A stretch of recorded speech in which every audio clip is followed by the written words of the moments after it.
Hey everybody, it's PodQuest episode 179. 179? Yep. You did a finger motion to me. I got so confused. I was like, what the hell's going on? I don't know if you're just trying to get my attention. Yeah, because you were looking at your phone before. Yeah. It's January 31st, 2018. I am Chris. With me is Walnut. Yep. Drew couldn't make it this week, so it's just the two of us. Is it the 31st? Yeah, that's what I said, isn't it? It is the 31st. Okay. I thought it was the 30th. No, 31st. That's right. The month is almost over. Audra's birthday's tomorrow. I know hers was in the beginning of February. Hers is the first. Our cousin's is the second. We used to always get confused for the first, 2 years. Yeah, for some reason I didn't realize hers was actually that early. Yeah, it is. She lucks out, too, with her birthday because her birthday's on February 1st, and our office gives you a free day off during the month of your birthday. So she can actually take her birthday off? She can take her... Well, we can all take our birthday off, but it's like you get a free day off to use during that month. And so she kind of gets the whole month to pick when she... Even though it doesn't matter when your birthday is, whether it's beginning or end, you still get to use it whenever. Well, that's what I mean. So she doesn't really get lucky by those standards because, your birthday's at the end, right? She's also in a shorter month, so actually she's unlucky. Yeah. That sucks. See, when you first started that line of talking, I thought you meant... her birthday fell on a work day, so she could take her birthday off, and it wasn't a weekend birthday where she would be taking a different day off. But no, yeah, you just get a free PTO day, which is pretty sweet. I get that too. I don't complain about that. I used it for vacation last year. Yeah, I don't get to just take off any day. I literally get my birthday off, or if my birthday falls on a weekend, I get the Friday or Monday before it. That's not bad. I like getting any day off because if your birthday falls on a Wednesday, I don't want to take a Wednesday off. See, my birthday is June 30th, so it usually works out where at least the last couple of years, it works out where I get my birthday off. It's been around a weekend, and then I can take 1 or 2 other days off, PTO, and then also get 4th of July and that weekend. Yeah. I think it was last year, or the year before, my birthday fell on Saturday, so I didn't get all. So I took Monday off, which would have been, I guess, the 2nd. Yeah. And then I just took a PTO day the next day, and then I was off for 4th of July. Yeah, so you get pretty much a free vacation. Yeah. Or a staycation, at least. I'm not sure. Because it was I had off Saturday, Sunday. I think I might have taken Friday off. I might have done Friday, had my birthday day off on Monday, taken Tuesday, and then off for 4th of July on Wednesday. Absolutely, that's the best. Yeah. Best plan ever. Yeah, 2 PTO days used, and I got 5 consecutive days off. It was great. Yeah, and then you go into work and you only have 2 days off before the weekend. Yeah, exactly. So there was some news and stuff that's been going on. Yeah. Yeah. You told me there's a lot of news. I've been getting actually a bunch of updates on my phone. For what? Ant-Man trailer was dropped. Yeah. Yesterday. That's one of the news things. Yeah. We're not there yet. I know. I'm just trying to think of the things I've seen on my news feed, but a lot of other stuff has just been political. For some reason, my phone thinks I'm political. Well, there was the whole State of the Union address yesterday. Yeah, State of the Union was yesterday, and then a train-carrying Republican lawmakers ran into a trash truck today. That sounds about right. Yeah. Nothing against Republicans. They're not all bad. But, sure. So, did you hear about the flamethrower that Elon Musk was selling? I did see that Philip DeFranco talked about that, what was it, Monday, I believe he talked about it? Yeah, some of Musk's tweets were great. At one point, he literally had to say, just to clarify, I'm not trying to organize the zombie apocalypse. And then, he goes on to say, I would need millions for that. Where would I even get a factory big enough to make that many zombies? Yeah, the amount of zombies I need to create a apocalypse, I don't know if I'd be able to find a factory that big. Because a bunch of the tweets prior to that were him talking about how good this flamethrower would be in the zombie apocalypse. Yeah. Followed by him saying, no, seriously, don't use a flamethrower in the apocalypse. The most ridiculous thing about this is this flame is about 3 to 4 feet long.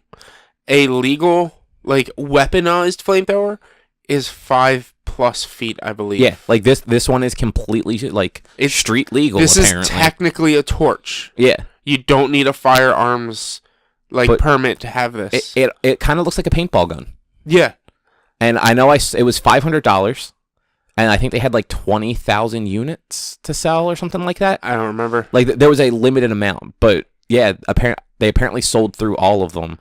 I know I saw Chandler Riggs, who plays Carl, tweet that he bought one. Oh, Jesus. Like, that was actually how I found out about it. Like, I'm scrolling through Twitter, and I just see him tweet, guys, I just bought a flamethrower. Yeah. I don't know what to do.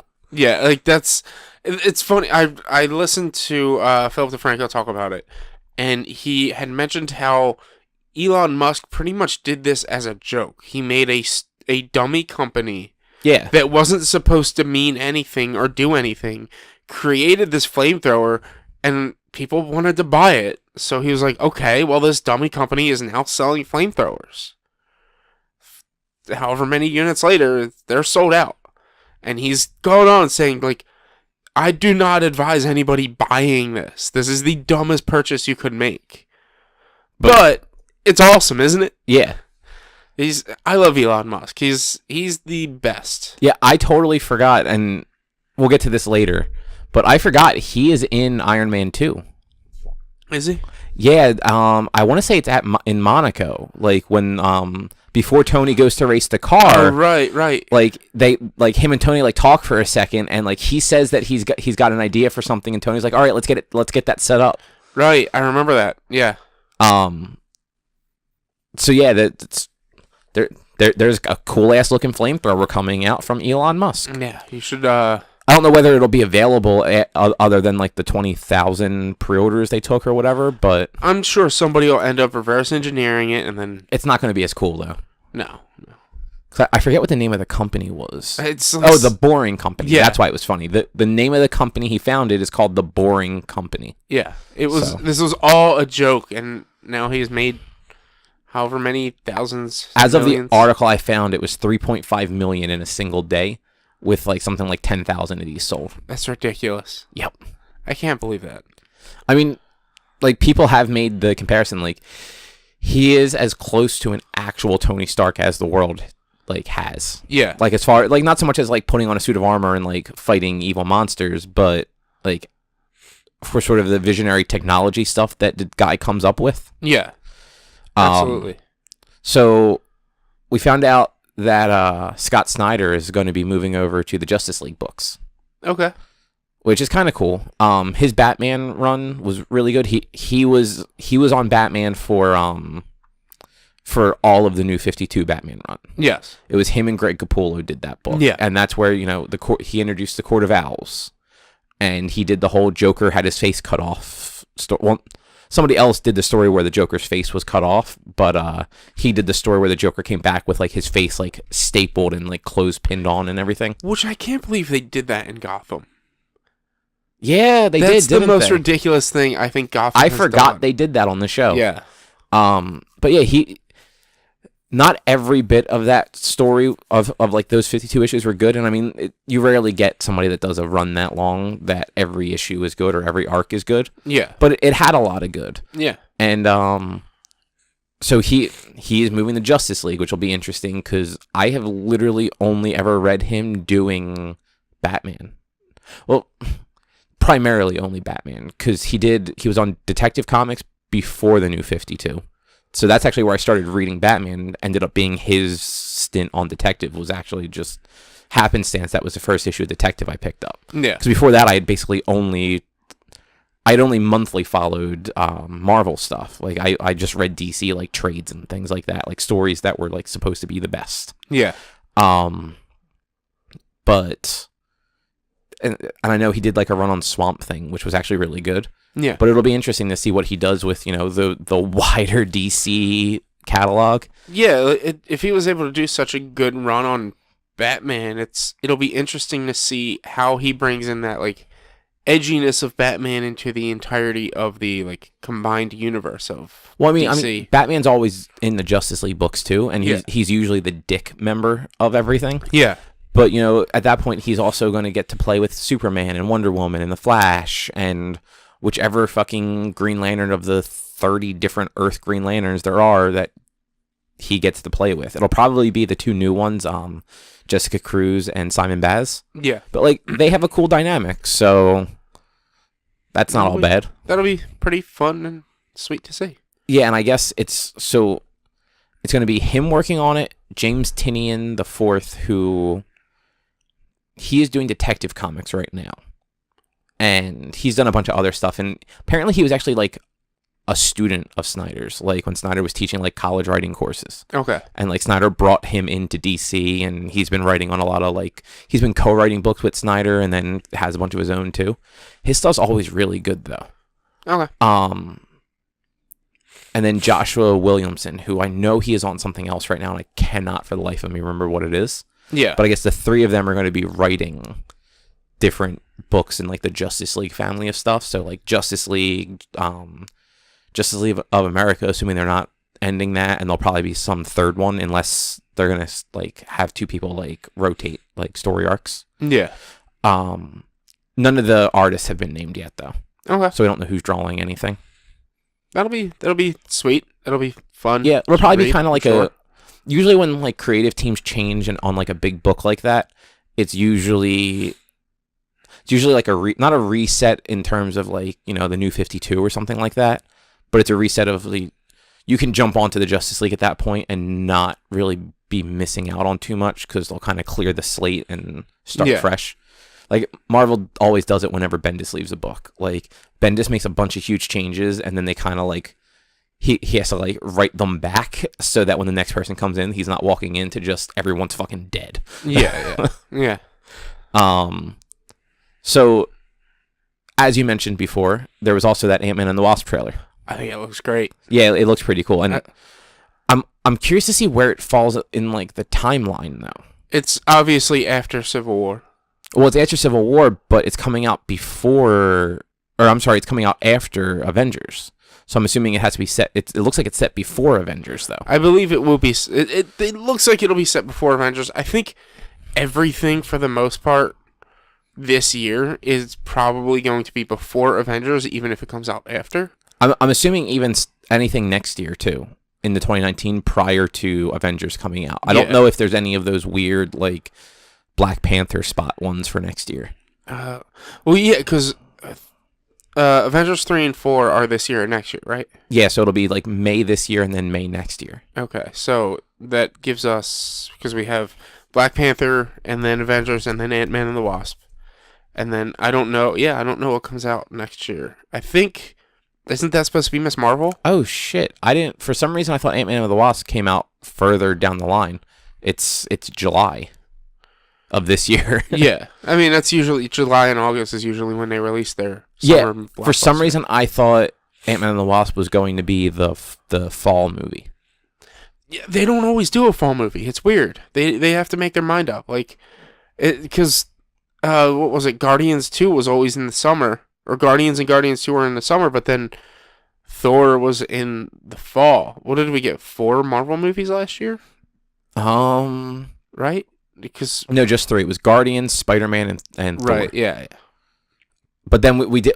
They usually have the fall one because Thor: The Dark World was 2013. Actually, no, it looks like 2014, 2015 didn't have a fall one. It had a spring and a summer. So I guess Thor is their fall movie. Yeah, but like 2016, it was Captain America in May, and then Doctor Strange in November. This year, it was Guardians in May, Spider-Man in July, Thor in November. Yeah. And then this year, we have Black Panther in like 2 weeks. Yeah. Avengers on May 4th. Ant-Man and the Wasp, July 6th.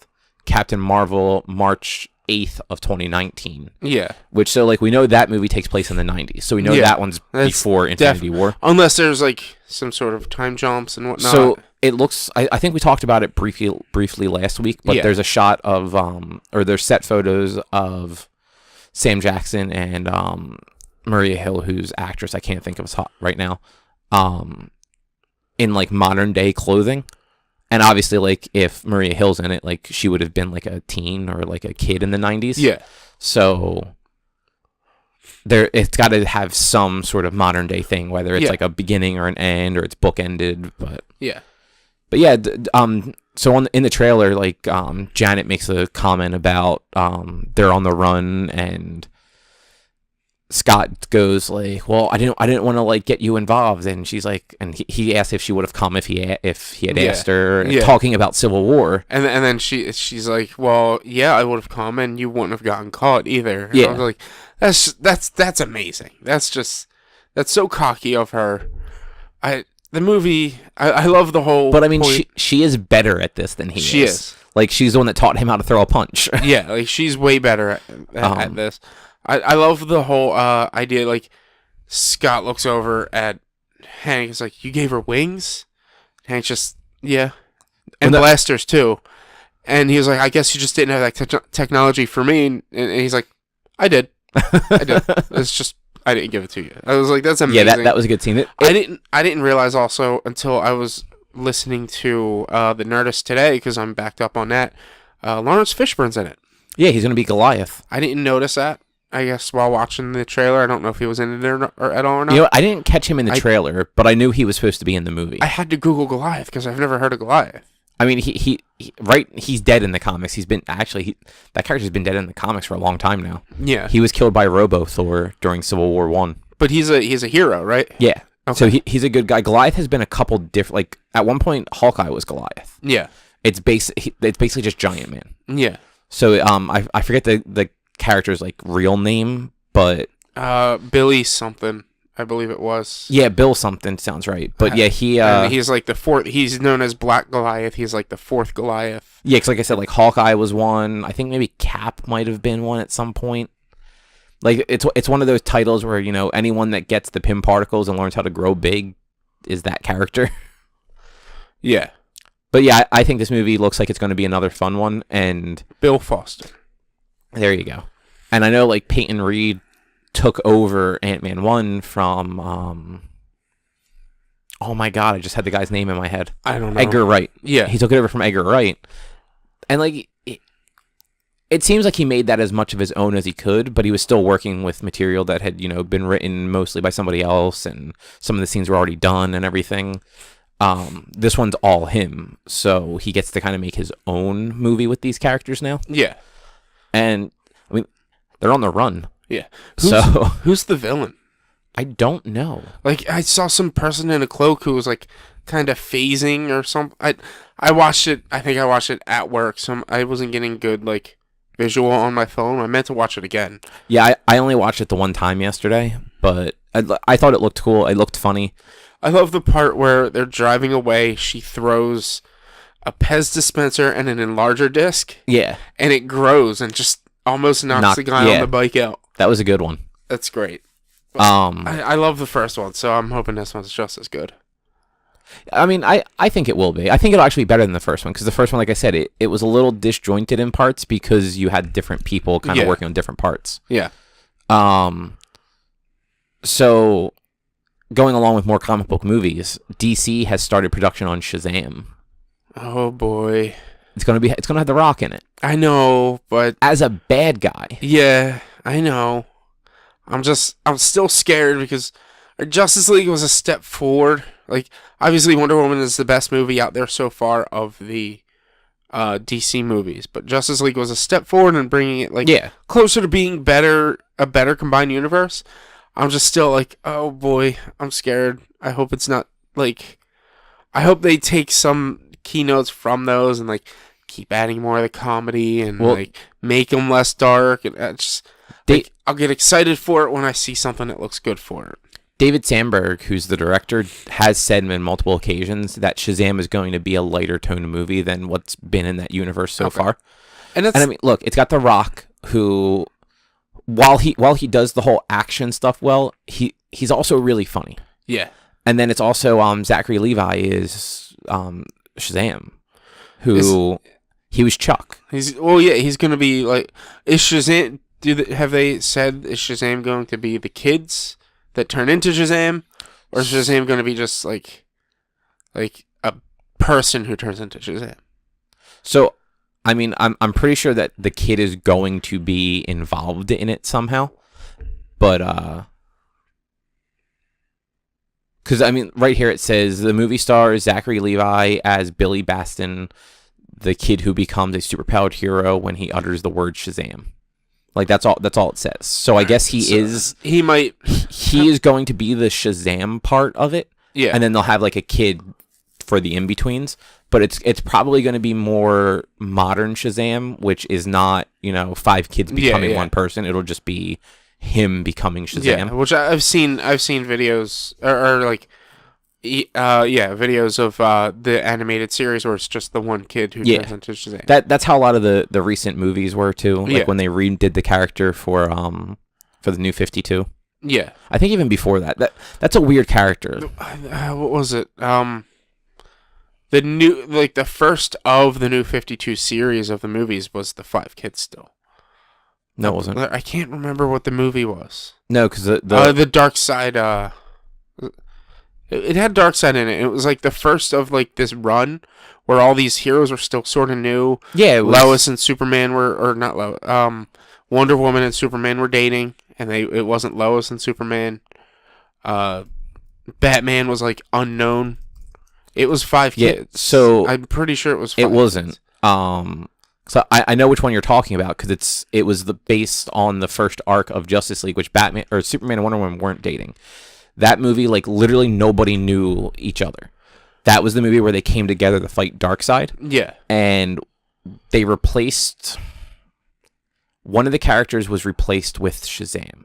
I want to say it was Aquaman. Yeah, it was Aquaman. Aquaman wasn't in the movie. In the comic book storyline, he has the coolest fucking entrance where he just like all of a sudden like I think it was a parademon's like attacking, and then all of a sudden like the trident just goes through him, and like they cut to like the next page, and like Aquaman is like standing on top of him like pulling the trident out. Yeah. But so in that movie it was Batman, Flash, Green Lantern, Superman, Wonder Woman, and Shazam. Yeah.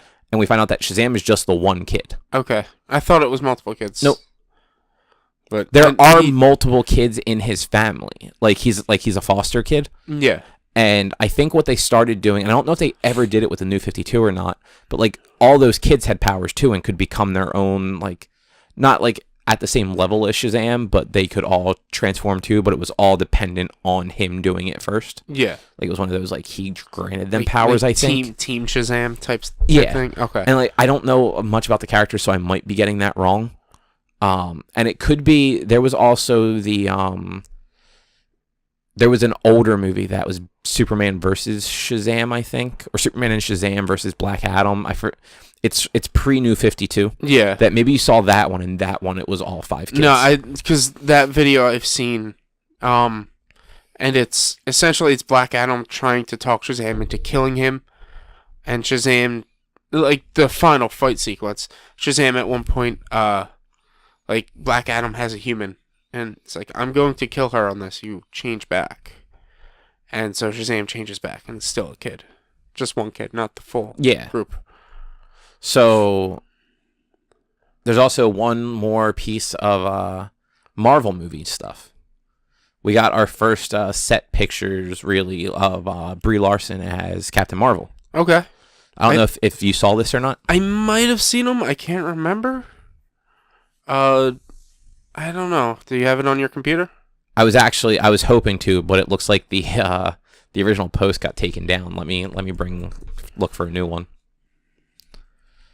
Captain Marvel set photo. So the suit that she's wearing in the pictures looks like the suit from the comics, except it's green instead of like the red and blue. Okay. I'm seeing if this has it or not. Really? Come on now. But somebody, like the internet did, what the internet's... I found it. Did you? Yeah. This one? Yeah. That might... I mean, it takes place in the 90s, so it might be like her first attempt at a costume. Well, so... Captain Marvel, like original, the Kree warrior Marvel. Yeah. His first costume, I believe, was green like that. Okay. So it might be a throwback to that, and then at some point, either in this movie or maybe during one of the Avengers movies or something like that, she'll end up with the red and blue. Yeah. I like the costume. I don't hate it. She looks pretty badass in it. Yeah, and there is a video that that shows her it looks like she's reading a map. Yeah. And like a guy comes up and like starts giving her a tough time, and she like holds out her hand to like shake his hand after tossing the map to the side. Yeah. and like just like squeezes his hand till the guy falls on the ground. Yeah, I've seen. I see a picture of her holding a map, and if I scroll up a little bit, there's a picture of her with this guy's knees on the ground. So that's the suit that somebody like same picture that you saw, but they recolored it. Okay. And like that's what Captain Marvel looks like in the comics now. Yeah. And that looks a lot cooler than the green. Yeah, I like the suit in general though. I think it looks faithful to like what her suit should look like, so that's nice. Yeah. But yeah, so I mean that movie's coming along at least. I'm interested to see how they do that with the whole 90s era. I mentioned last week, like I feel like not that it was done on purpose, but Sam Jackson's line at the end of Iron Man kind of like sets up like, oh yeah, like they can totally throw other superheroes into this universe that had been around longer. Yeah. And as long as they have like a good mechanic for why they're not around anymore, like Hank Pym retired after his wife. I called her Janet earlier. The daughter's name is Hope. Yeah, the daughter's Hope. Whoops. After his wife like got stuck in the microverse and all that, so Captain Marvel's off in space or something is the reason why she hasn't been around since the 90s, I'm sure. Yeah, of course. So Netflix renewed Fuller House for a 4th season. Oh God, why? Oh, you like it? I like it. Yes, I do like it, but it's so bad. It's not. I mean, it actually. So it's worse than Full House, but in like a weird way. Yeah, yeah. It's too knowing of itself. Like it knows itself too much and too well, and it knows how ridiculous it can be, and that it's its own show. Yeah, it's like, all right, maybe you're playing too far into this is a show we're recreating for the fans of the original, and we're bringing back homages to that. Like, I 100% loved how they ended the first episode of the first season with all the uncles singing to the sun. But after that, I'm like, you know what? Try to push away from the original series and make your own series. Don't be the same thing. They have done that as things went on, but there is a lot of callback, especially on those episodes where they have the original cast all there. Yeah, and the worst part is next season. Have you finished it? Yeah. Next season, the entire cast is moving back to San Francisco. But in the article I read, it also says Steve Urkel might make an appearance. Oh my God. You know, if they can finagle this into a Family Matters or something like that, just trying to think of a stupid name like Fuller House, Family or Matters or something. Anyway, if they can do this and make a Family Matters like a sequel or whatever, where Steve and Laura are like married and whatnot, like I'll be happy. Well, so I don't know if you remember, but I think it was either the last episode or the second to last episode. Somebody says like, who else can we find? Like, anyone know what Urkel's up to? Because there was that one episode of Full House that Urkel was on. Yeah. Just like there, I think he ended up on all the TGIF shows at one point. The same way that Sabrina ended up on all of them during like that stint, like the 96 to like 99 seasons when all those shows were on. It's the same way how any show that takes place relatively in New York during the Everybody Loves Raymond series, we're all in the same universe. Doug Heffernan from Everybody Loves Raymond, or from King of Queens, was in Everybody Loves Raymond. Yeah, and Ray was in King of Queens once or twice too. Well, I mean that's just like that's only 2 shows. There might have been more. I don't think there were any other ones that were set in that like area at that time. But yeah, I'm not against this. Like I'm okay with another season of Fuller House, as bad as it is. Like I can't help but watch it. What would be nice is if they somehow try to incorporate also, like, oh no, that'd be too much of a stretch, but. Like Boy Meets World and all them. I don't know if they were like technically were they all ABC? They were, but they were different. Well, not different eras entirely, but so Boy Meets World started airing in 93. Full House ended its run in 95. Yeah, right. So like what you remember most of Boy Meets World is primarily after Full House was over. Late 90s, early 2000s. Yeah. Not even early 2000s, because I think the show ended in 2001. Really? No, it was only less than 10 years. They aged a lot in that amount of time. As you do. It actually ended in 2000. So September 93 to like spring of 2000. So I guess he was what, 11, 12 when they started the show? I thought he was younger. So he was in 6th grade for season 1, and then they went through high school and middle school. Oh, I thought he was younger when they started the show. I feel like they had to have skipped something somewhere, because that's 93, 94, 95, 96, 97, 98, 99, 2000. No, I guess that's 7 years. So 6, 7, 8, 9, 10, 11, 12. They were in college at the end. They were still in college. They didn't graduate. Yeah, so I guess maybe they were only in college for a year in the last... I think they were originally trying to end it as they left high school. Actually, so it looks like season 1 was middle school. I wonder if they were in like 7th or 8th grade then in season 1. You know what? They were probably in 7th grade, because I think season 3 is when they changed the whole school set to make it seem like they were in high school. Maybe that's the case, because I'm looking at Wikipedia and it says season 1 middle school, seasons 2 through 5 high school, seasons 6 and 7 were college. Okay. That makes sense. Yeah. But they didn't change the school, I guess, different class areas. Well, they went to the same high school for those years. Well, no, like I believe it was season 3, they actually changed what the school looked like on the inside. Like where they would hang out at one point, because it was always just like that hallway. It was when they were seniors. They had a scene, like the seniors were in like the nicer wing of the building. Not kind of like Collingswood did, only it wasn't necessarily the nicer part of the building. But you know how like just, you didn't have to go all the way upstairs. It was weird. So when my freshman year, freshmen were on the first floor in that like long hallway where all the computer labs were. Yeah. And then second floor was sophomores, third floor was juniors. Yeah. And then by the time I was a junior, that was the first year that they moved the juniors to the first floor too. So I never had to go to the third floor for anything. That's the problem. It wasn't the first year. They've always done it the way where it was freshmen, sophomores, juniors, but sometimes classes would be too big or too small.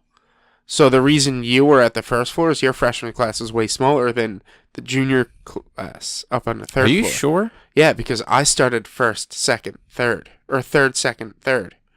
Really? My junior year was third floor. Oh, okay. Because if you think about it, freshman year they should have the smaller of the classes, because Oak Lynn is still going to Oak Lynn for 9th grade. So then 10th grade is when you get all of the Oak Lynn kids, which only has another 40 to 60 kids. Yeah, if that. But it's still like that they have less rooms on the first floor to fill, like the entire class. Yeah, I didn't think about that, because all your homerooms are based on like what floor your locker's on. So yeah. See, I wasn't thinking about that. I was just thinking about number of lockers. I'm like, no, there were plenty of fucking lockers on the first floor. It was all based on because the amount of kids. It was just that class. One half of the hallway had classrooms. The other half was all the offices for like shit. Yeah, that makes sense.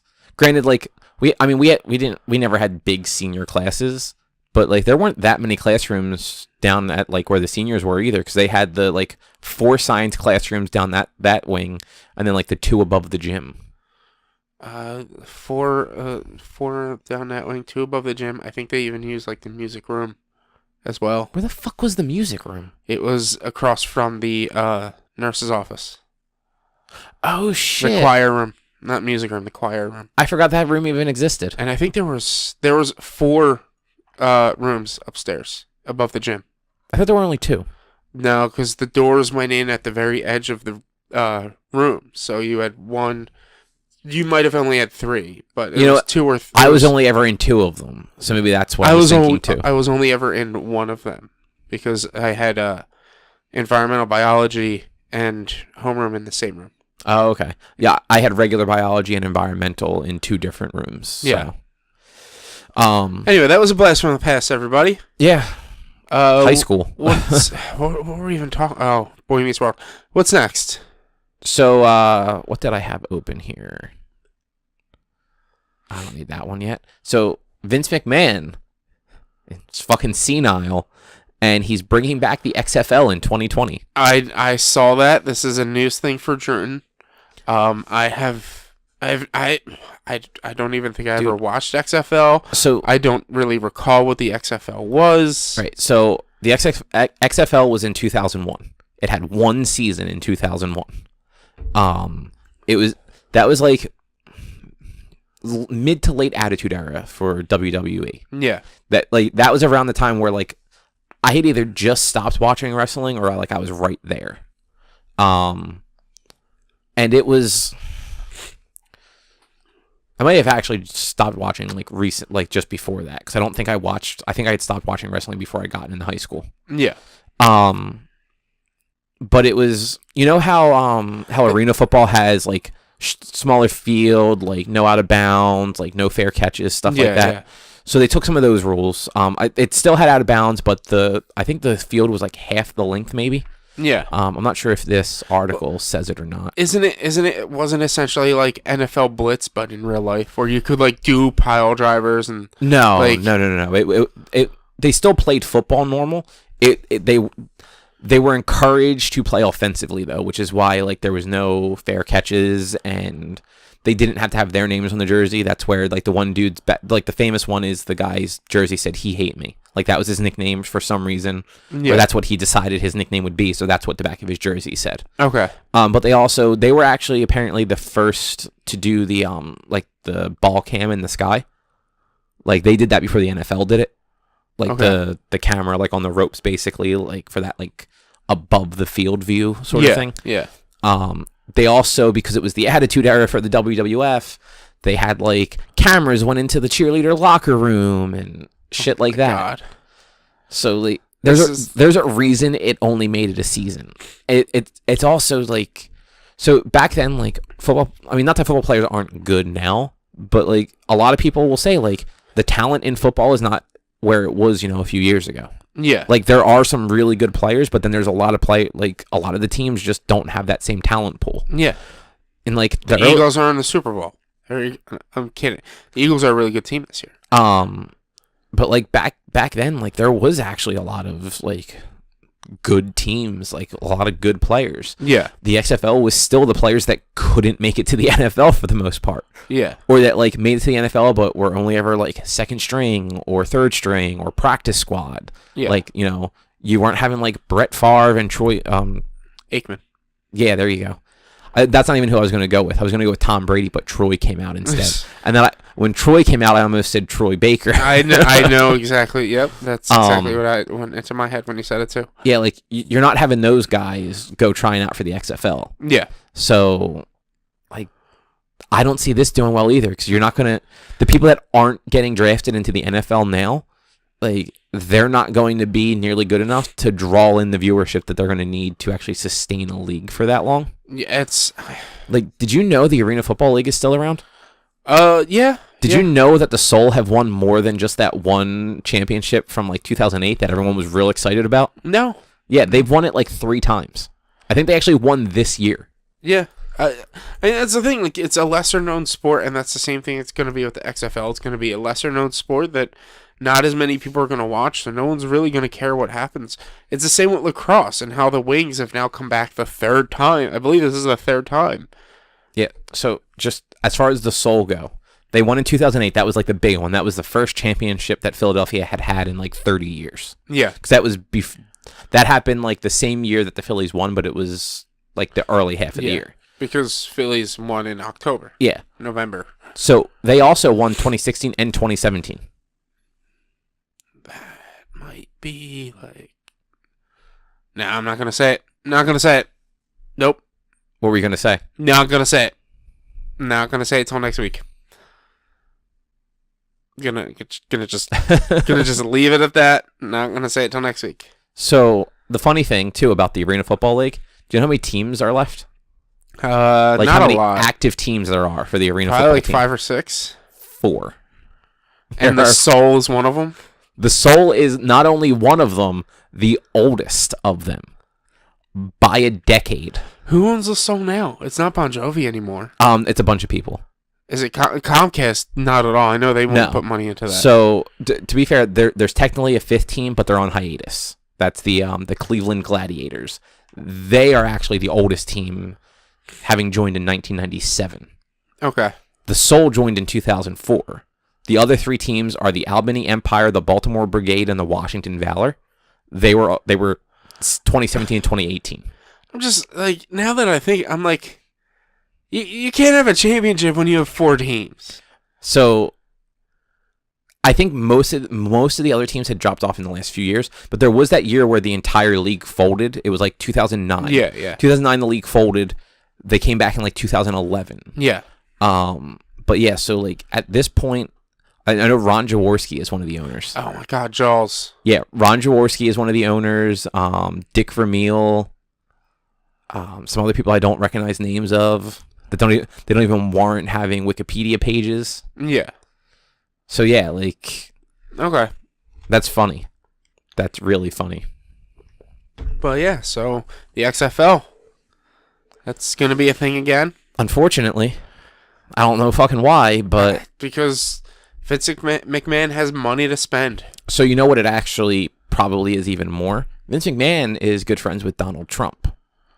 Yeah. Donald Trump has all sorts of problems with the NFL because of their disrespect. Yeah, and that's one of the... I do remember hearing that, like, the rules that they're setting out is you have to stand during the anthem and blah, blah, blah. So, it's... Yeah. Okay. Yeah, so this is shaping up to be a little more... I don't know, fully fledged of a football league, but it's still going to be a fucking disaster. Yeah, and it's turning into more of a possible political power move than anything else. Yeah, exactly. This thing might only last a couple of games, but it's the political power and the push for everybody has to stand and respect the flag and our troops. And it's like, come on now, like, I hate to say it, but it's looking like a lot of the people who are going to have playing in this league are redneck trash. I mean, it probably won't be that bad, but... Because, I mean, like, it's still a paycheck, and there's still people that love to play football that, like, they'll try for it, but it's just, you're not going to have NFL-level athletes playing. No. And at that point, like, football's not fun to watch when it's, you know... Like, look at preseason. Like, preseason's not that great when it's all third string. I don't watch preseason, and I don't watch the last 3 games of the season unless it's the Eagles. Because the preseason, it's all second, third string because they don't want to...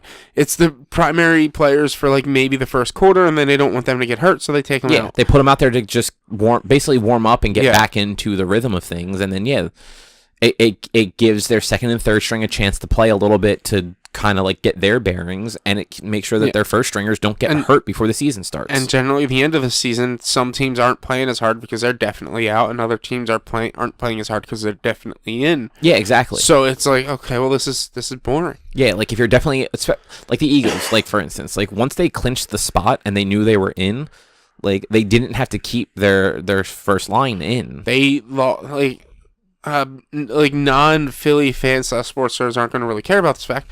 They lost to the Cowboys at home the last week of regular season. Yeah. They never lose to the Cowboys. They never lose to the Cowboys at home. It's not often that you see them lose to the Cowboys at home. But they played second and third string players because everything was set in stone. And at that point, Wentz was already hurt, right? No. Wentz maybe Wentz was still hurt. So I thought he got hurt like the game before that. Yeah, he got hurt the game before the last game of the season. Yeah, so like the last thing you want to do is like have your second string quarterback get hurt, and then like, oh shit, you have to make it to the playoffs with your third string. Yeah, so it's boring. So you don't watch them. Yeah. Anyway, away from that train wreck, into another train wreck. There's going to be a Superman prequel series that will air exclusively on WB's DC's streaming app or streaming service. Okay. So DC's doing that like streaming service next year. Okay. Where like Young Justice is going to be there, and I guess all of the CW verse, that's probably will be the exclusive place to see them after they've aired, rather than watching them on Netflix. Okay. And I know there's a few other things announced for that, but this show called Metropolis is going to be exclusive on there. It was a direct-to-series order. It is going to focus on Lois and Lex Luthor prior to Superman's arrival in Metropolis. So it's going to be them like being a reporter and him being a billionaire looking into science stuff. Great. Yeah. Oh my god, that's going to be so fun. So the actual like tag, I guess synopsis would be the best way to put it, is Metropolis takes place before the arrival of Superman and follows Lois Lane and Lex Luthor as they investigate the world of fringe science and expose the city's dark and bizarre secrets. So it's basically a procedural based in the DC universe prior to Superman. So prior to like the Age of Heroes. You're not gonna be able to do Gotham again. And that's really what it is. They're trying to do Gotham again. Yep. And even like Gotham's first season was bad. Yeah, it took a while for it to get a good stride. And it was, I think it was second season that it started getting good. Yeah. Oh my God, I'm mad at that. Next. So let's see what is worth talking about next. So I guess just to take a quick step back to football, to real football, like NFL football. Yes. They did the annual Madden predicts the Super Bowl winner. Oh, did they? Yeah. I did not see this. Would you like to take a guess? I'm saying that it's probably calling for a close game. Yeah. Maybe a touchdown to a field goal difference. Yep. Eagles on top. Nope. 24-20 Patriots with a come from behind victory. That's what I'm calling for as well. Like, I was talking to my coworker yesterday, and I feel it's going to be a close game, 14-21, something like that. It's going to be like many touchdowns, but low scoring. And if the Patriots win, it's going to be from behind. The thing is, Patriots have a bad defense. They have a great offense. Eagles have a great defense and an all-right offense. And I mean, was their offense actually one of the best before like all the injuries they got? Because don't they have? Because I know Wentz is out. Isn't one of their other offensive guys out? Darren Sproles, but that's since the beginning of the season. No, it's Carson Wentz was the biggest thing. Okay. He is our star quarterback. He is our key. He was our key to getting us as many wins as we got. Wasn't he actually like the number one quarterback in the NFL or before he got injured or for close the to season, it? Yeah, I believe so. He was. Yeah, that's what I meant. Like, yeah, like Drew would know that for sure. Yeah, Drew would absolutely know. He would know a lot more. Like, this would be a good episode for him to be on, but for some reason he's not here. Whatever. I'm sick and I'm here, so I'm just torturing him. He's probably not going to listen anyway. But yeah, he was one of the top quarterbacks of the NFL. Of the NFL this season, and it's so unfortunate that he got hurt the way he did. It's amazing that Foles is playing the way he's playing, because we had 3 years of Foles, and he's a good quarterback, but he never performed this way. He couldn't constantly perform this way. He could have good games, but like the blowout that they had against Minnesota almost 2 weeks ago was amazing. Like, we've never seen something like that from him. And Minnesota's got an amazing defense. They had a terrible offense, but they have an amazing defense. Somehow he was able to hold up against that defense. So hopefully he can do it one more time. Like that's all he needs to do. Like I said, though, one more game. The Patriots' defense is bad. Like, when you go. And I'm basing this off fantasy football. When you're picking a defense for fantasy football, there are good teams out there like the Patriots, occasionally the Giants. You don't pick their defenses, because their defenses, they give up a lot of points, they give up a lot of yards. Their offense is what wins the games, because their offense gets the points. Their defense generally doesn't get the interceptions and the fumbles to stop them. They might hold them from getting a first down, but they're not stopping them and getting turnovers. Yeah. So just to mention this about the whole Madden predicts thing. So they got it wrong in 2016. Okay. Did not predict it correctly. They picked Carolina to win when the Broncos did. In 2015, though, they predicted it exactly. Like, they called that the Patriots would win from a come from behind victory for the exact score the game ended with, which was 28-24. Oh, jeez. And then last year, 2017, they also predicted correctly that the Patriots would come from behind and beat the Falcons.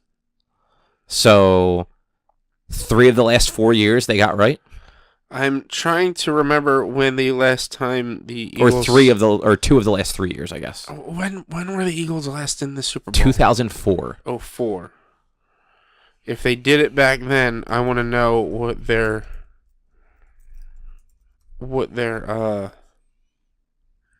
prediction said. Let's see. Of course, everything I looked up, it's for this year's Super Bowl. Patriots, Giants, Colts, Bears. Patriots, Eagles. 1, 2, 3, 30, 39. Yeah. So there's a Super Bowl 39. NFL prediction winner score New England Patriots 47-31. Actual winner New England Patriots 24-21. So. Yeah, I mean it's been wrong, but also it was right for the last time Eagles Patriots met. Oh, okay. I'm sorry. It's just it's going to be that kind of a close game. It's going to be a stressful game, and I'm going to be scared the entire time. I usually buy whenever the Phillies were in the playoffs, I would buy a T-shirt or a jersey or something. I'm not doing that for the Eagles because right now I wear my Incredible Hulk shirt. I'm not wearing an Eagles shirt that day. I'm wearing an Incredible Hulk shirt that day. I kind of want to try to remember what I was wearing during the Minnesota game to wear that, but I can't remember what I was wearing during the Minnesota game. Like that's just look. I'm a sports fan. That's where I'm at right now, and like I want this win. This is going to be huge for the city. It's going to be huge for the fans. They're predicting that if they win, this is going to be a bigger outcry or like a bigger celebration than when the Phillies won in 2008. That's possible. Because at that point you had 28 years since the last World Series went from the Phillies, because it was in 1980 when they won, and then 2008, which is crazy that they swapped that. But this is like this city is by all means a football city. Most cities are. Well, I mean, like there are baseball cities, there are like hockey cities, but this. But like, no, I mean in general, like in the U.S., like yeah. The NFL is the biggest sport for people to watch. Yeah, and it's crazy and it probably has something to do with the fact that it's only 16 games out of the year, 16 to 20 games out of the year. Right? Yeah. Yeah, I mean I think regular season 16, and then there's another 5 after that. Three to 4, depending on how you played. Well, I was counting the Super Bowl too. Like if you go all the way, 3 to 4. Oh, I thought there were 3 playoffs. Wild card playoff, championship, Super Bowl. Right. Yeah. For some reason, I thought there was another one in there, but that makes sense. I'm probably gonna watch only because I want to see the Crocodile Dundee commercial. That movie. It's not a movie. What? You haven't seen it's not a real movie. It's a viral marketing for people to visit Australia. Really? Yeah, that's why it's got every famous fucking Australian Jesus actor Christ. in the world in there. I thought it was a movie. No, that's what everyone wants you to think. That's why it's fucking Danny McBride. I didn't know Danny McBride was Australian. He's not. He is the bumbling New York son that nobody knew Crocodile Dundee had. Which, like, at that point, like, Crocodile Dundee's missing in the Outback. A, that would never fucking happen, whether that guy's, like, 80 now or not. Second, like, he has a son who grew up in the Outback that should be finding him. Like, Crocodile goes to Crocodile Dundee in Hollywood, whatever the fuck it was called, in L.A. Like, he had, like, a 10, 12-year-old son in that movie who was just as fucking Australian as him. That he would do, like, the little fucking finger things and, like, make animals, like, lie down.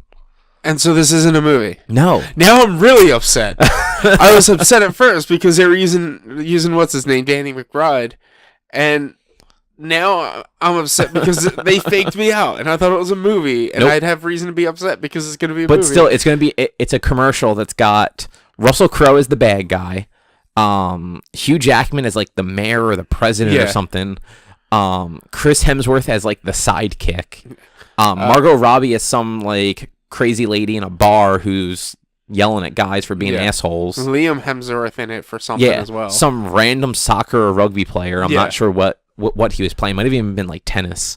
And then like Paul Hogan is apparently going to be in it too at some point, obviously. Yeah. because I mean you can't do this and not have him show up at all. I can't wait to see the end of the Bud Light commercials, the Dilly Dilly medieval commercials. I want to see the end of those. They're finishing up because it was a series of commercials that they're finalizing during the Super Bowl.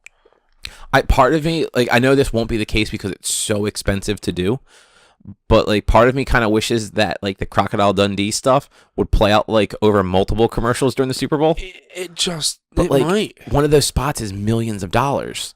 Like, I can't see like to have all those actors in it plus to spend, $50 million for like 30 seconds, like spread or like, multiple 30-second ads just seems. But it also seems ridiculous to have all those actors in like such a small spot because the Super Bowl commercials tend to be longer, 30 seconds to a minute, if not more. But to have all those actors in a 30-second spot where they're cutting these commercials already in a 30-second spot. They're going to have to be continual. They're going to have to... I mean, you would hope, but what'll probably happen is they'll have one cut for, like, the TV that'll be, like you said, like around a minute long, and then they'll have an extended version they release online afterwards. Absolutely. But yeah, so Madden predicted that, so let's see if the Eagles or Patriots win and what the score is. Go Eagles, go Birds. Any Patriots fans out there, you can... I don't know. I'm not going to say anything. Because you might be rude. So, Dragon Ball FighterZ, yes, is a thing. Yeah, I like it, but so there's a lot of characters missing. That would be nice to fight with. Like Yamcha. Yamcha's there. Yamcha's fucking badass too. Is he? He sucks. Well, so I'll get into this when we get to like what we've been doing because I bought it. Yeah. Well, one thing. Bandai Namco, not Capcom, came out and tweeted that the game is officially called Dragon Ball FighterZ. Just like no emphasis on the Z, even though the Z is like a big capital letter at the end. It's just FighterZ. FighterZ. No, it's So the way it's written out is Dragon space Ball space FighterZ. The S is a Z though, but it's a capital Z, while like the F is capitalized in FighterZ, but everything else is lowercase. Okay. So Bandai Namco came out and said like, no, we just call it Dragon Ball FighterZ. There's no emphasis. It's not FighterZ. It's not FighterZ. It's not FighterZ. Well, I emphasize the Z to emphasize that it's a Z at the end of.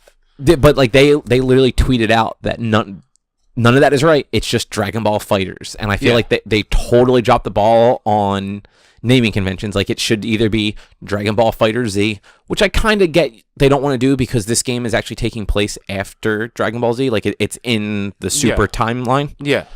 But like still, like come on now. But yeah, so there's a lot of like characters that like would be nice to have in there, that aren't. And some data miners have found stuff for some avatars. Okay. Which might also be characters that'll show up. So you have Brawly, Bardock, Zamasu, who I think is a super character, Vegito,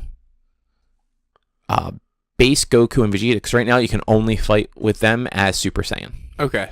Cooler, and Android 17. Because right now, Android 18 is playable. Android 17 is just like part of her like special move.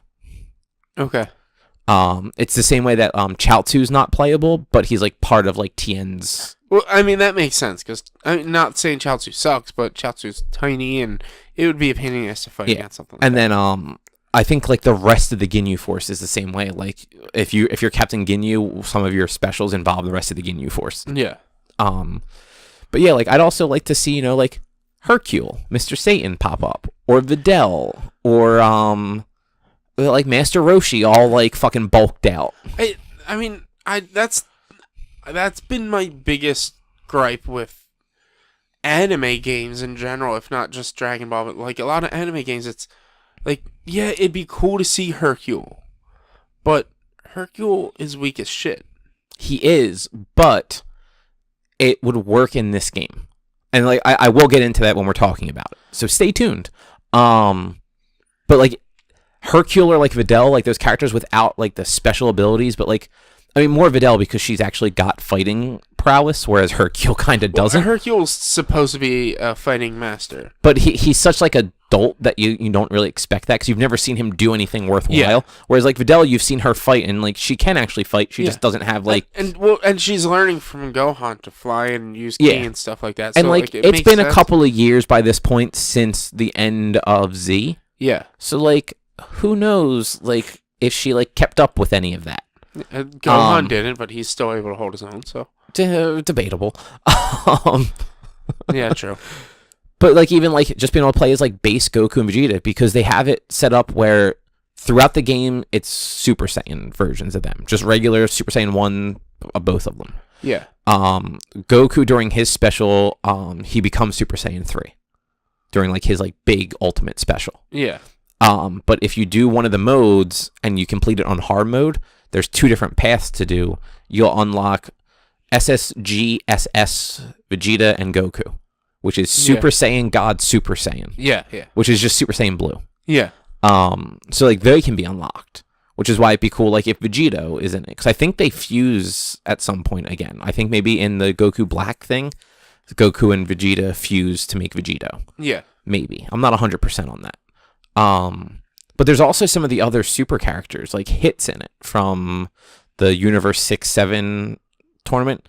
He's the weird purple dude in like the like future looking trench coat. Yeah. I don't know if you've seen pictures of him. I haven't. He's like the universe's most deadly assassin in Universe 6. Yeah. He beats Goku. Okay. Because his ability is he can actually like skip time.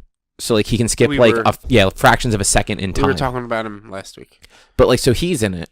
So we know that the game takes place based on stuff that happens in the story. We know where like the story takes place at least. So like there are other characters from Super that maybe could be in it, like the crazy Saiyan girls that fuse and make the even crazier Saiyan girl. Yeah. The one that almost beats Goku when he's Super Saiyan Blue and they're just like Super Saiyan 2, I think. Yeah. And like some other characters too. But I mean we can talk about it more, but when I think about that, to me it doesn't make sense to have Super Saiyan Goku and regular Goku. Why not just have regular Goku? Because like if you're gonna have Goku and Super Saiyan Goku fight each other, technically Super Saiyan Goku should be able to beat Goku because he's not as powerful as Super Saiyan Goku. So and that's the thing, again, there's actually a game story reason why all the characters can fight at the same level. And you can change up some of their abilities a little bit that way. Yeah, but not a lot. And I mean, like, yeah, I wouldn't want base Goku and Vegeta over, like, you know, Videl or Master Roshi. Like, I'd rather have like a completely new character rather than just like a palette swap. But like, it's still one of those like the season pass for that game is 8 characters. Yeah. So I mean, they have to have 8 characters ready, not ready, but to release as playable characters. Yeah, yeah. And I mean, who's to say that like it's a fighting game? Like, if the game does well enough, they might release more as time goes on, the way like Injustice has or Street Fighter. Yeah. Whereas like like your season pass got you like the 8 characters, and then season 2 starts up next year, and that has another like $15, $20 season pass that gets you another like 6 characters or something. Yeah. But yeah, so I mean that was all just data mining though. So like no one knows for sure. It was just found in I guess the PC version of the game. Yeah.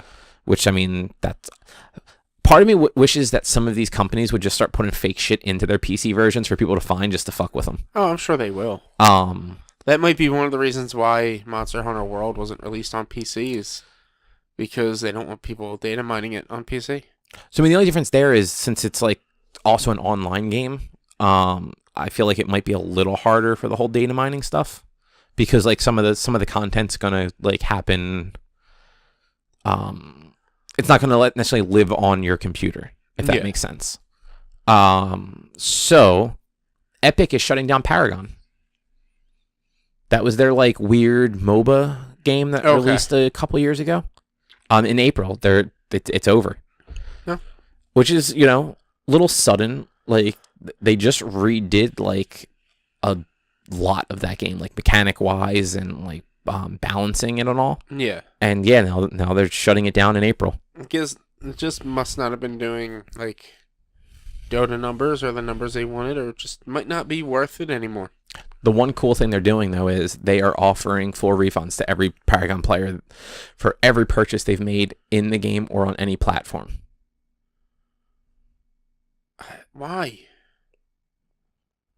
Because people would have bought, like, it doesn't sound like they're offering it for, like, the game itself, because I think the game might have been free to play. Yeah. But it was a game built around microtransactions to, like, play like Dota, like buying hats and characters. So if people spent money on that, like they're basically keeping goodwill with people because they want them to go play Fortnite. Like if you the studio that made Marvel Heroes, like they closed, but had they not closed and everyone was just shit out of luck for the money they spent, if they had spent money in the last like say 6 months on stuff that they then can't use anymore, like that loses that studio goodwill. In this case, like they're not, like they're keeping goodwill with their players by offering them a refund. I mean, I don't know why you seem against it. It's just, to me, like you bought that stuff. The game's over. Like, but that's the thing. Like I don't turn around and try to get my money back for the stuff I spent on Final Fantasy 14. Final Fantasy 14 is still playable though too. Like you can log in and play Final Fantasy 14. This game had no single player element. Like once the servers are offline, you can never launch it again. So like if you bought like multiplayer content and like cosmetic stuff or whatever for this game, and you just wasted your money because the game's going away. Like there's no reason for them not to give refunds if they can. Then in a business sense, it's really dumb that they're shutting this game down. So like you said, like I don't think the player base was big enough to warrant them. Stop playing with that. I can't. That's why I have a fidget spinner that I don't bring. They're like the cost to run the servers was probably more than the player base. Like it had a dedicated player base, but it just wasn't enough for like that cost, because they're also Fortnite is doing really well. Just the free version of Fortnite for the Battle Royale stuff, which then has microtransactions associated with it. So they want people to go play that. So by taking away Paragon and giving people refunds, they're hoping those players will then transition to Fortnite and just put that money right back into Fortnite. It's a business strategy, and it's a smart one. In my eyes, you're probably losing money on that, where you can just be like, we're shutting down servers, but you can keep playing and using all the stuff that you got on your own personal servers and but play our new game.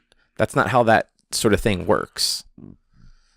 Like it's a MOBA like Dota. Like you need teams of people to play, which means you need dedicated servers someplace. Like for people to just have their own private servers, like no one would have fun with the game anymore.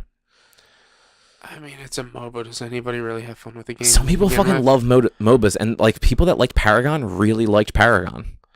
Yeah. But you figure, look, if there were 1,000 people that like played Paragon, and there's half of that still left, 500 of that, maybe only 250 of those people are going to request a refund. So like in actuality, like they're coming out, they're doing something that keeps people like on their good side. After like Epic is also the company that just sued the kid for cheating and like released all his personal data because like legally they had to, but like that looked bad on Epic. Now they're being like, look, we're closing this game down. We didn't give you any notice. It was literally just like we asked for suggestions and then we just decided to close it down. But if you want your money back for things you've purchased in game, we'll give a refund. Here's how to do it. Like tons of people aren't going to get that refund. So it's not like they're losing all of the money. But like it looks good for them. I mean, yeah, I guess you're being angry about something for no reason. No, I think it's silly. Like, if I were to make purchases into something, and then you know what? Best example, Hellgate London. I bought the lifetime pass. The game lasted 3 months. Yes, the company went down, but the game lasted 3 months. Is the thing, like Epic's not shutting down. Like it'd be different if Epic was shutting down and trying to offer refunds to people. Like, yeah, that wouldn't work out. That's stupid. Like take what you can get and just leave. But like they want people to still play their games. So for them to shut down a game that people have dumped a bunch of money into, and then because you know that would be the news. It's Epic shuts down Paragon, players lose all of their investment. Like rather than having that come out, it's Epic's shutting down Paragon, but they're offering refunds for all your purchases. Like it is a good business strategy. Like people that didn't play that game are like, okay, well, cool. Like Epic, at least Epic's on our side. Like if their game doesn't go well, they like refund us. That's good, even if that's not the case necessarily. Yeah, I guess.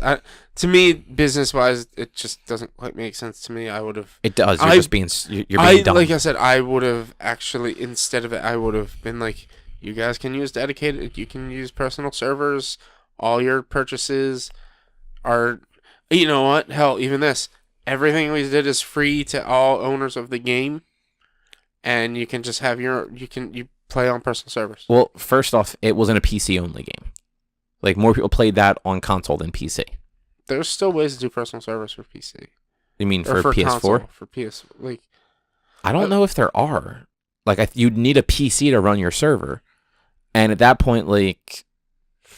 To run a server to play a MOBA, you'd either have to just have a server open to the public that people could connect to, which is expensive and dangerous, or you can only play with like your friends, in which case that's boring because it's like 4v4 or something like that.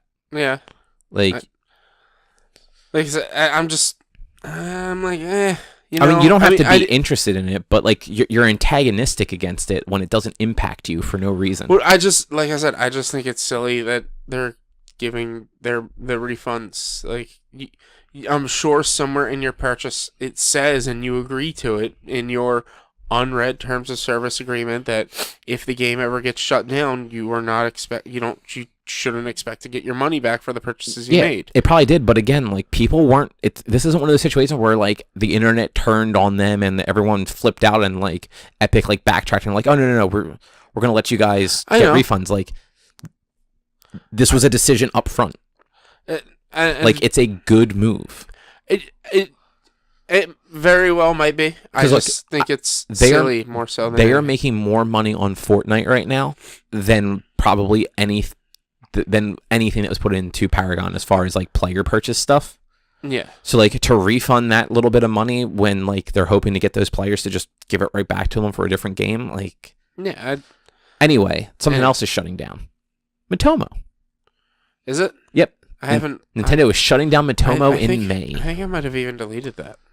That's because it was stupid. Yeah, it kind of was. So it is going to be not only is it shutting down, but all of the like bits and pieces where it was integrated into things is going away too. Which I mean like makes sense to an extent. But also one nice thing was you could use Matomo to like add people to like your Switch. Yeah. So like if you had a friend on Matomo, you could easily add them to your Switch, which I mean, I guess at this point, like, you've probably done that already, but, you know, if somebody gets a Switch next summer and, like, they had Matomo, like, they're just going to have to go find all their friends, like, fucking friends codes to add them at that point. That's also connected to your Nintendo account. If you're all friends with people on Matomo, you should be friends with them on your Nintendo account. It should just transfer right over. I don't think it worked that way. It was my Nintendo account that I logged into, not my Matomo. No, I know that, but I don't think like, the stuff transferred that way. Like, I think... Like, all my friends from Wii U were my friends on that I had to resend friend requests, but it suggested like these were your friends before. Do you want to friend them again? It suggested, but that's what I mean. Like, so they're getting rid of the Matomo stuff.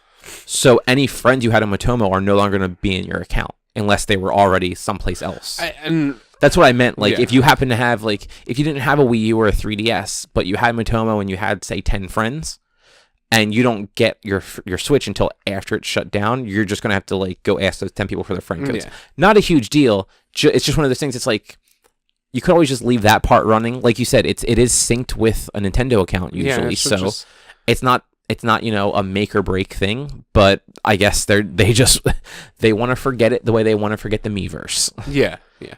I don't think there's anything else shutting down, but there is, some interesting Microsoft stuff. Actually, no. We're going to do this one first. The Switch that we were just speaking of, in 10 months, has already outsold the Wii U. Nice. Like the lifetime of the Wii U. Yeah. It has. I'm trying to find the number. The page just won't load.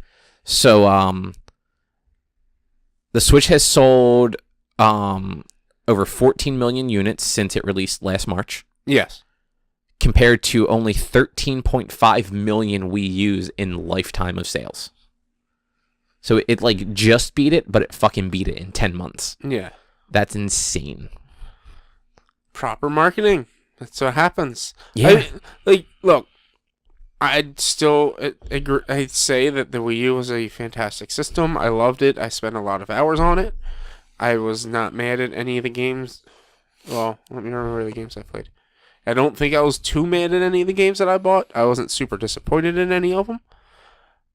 And they were, by the end of its lifetime, they were making a profit on the system. Yeah. It was a successful system. Wait, were they making a profit by the end? Yes, by the end Okay. they were making a profit. It was the Wii that I believe they never really started making a profit on.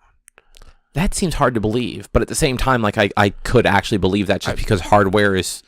Yeah, because you know what? Some people were buying the Wii and they were only ever keeping Wii Sports. That like there's no real profit on hardware. The profit's all on the software. Yeah. So like, I consider that a successful system, whether or not some people don't. I do. I mean, like for the most, it's a 50-50 toss-up, I guess. It definitely isn't a successful system. It just had a monetary profit for Nintendo, apparently. Like, a successful system would be the Switch or the PlayStation 4. Kind of the Xbox. Like, Xbox 360, probably not Xbox One. Like, I mean, the Xbox One still has sold a lot of units. Yeah. But you have, like, you know, like, the Sega Saturn, not a success. No. The Sega Dreamcast, not a success. No. Like, the Wii U, not quite that bad. But still, compared to if you look at the Wii and then you look at the Switch, and then with the Wii U in the middle, like, the Wii U, I liked it. Yeah. Like, I had a lot of fun with the games I played on it, but it's still... Yeah. Yeah. Do you want to close that? Yes.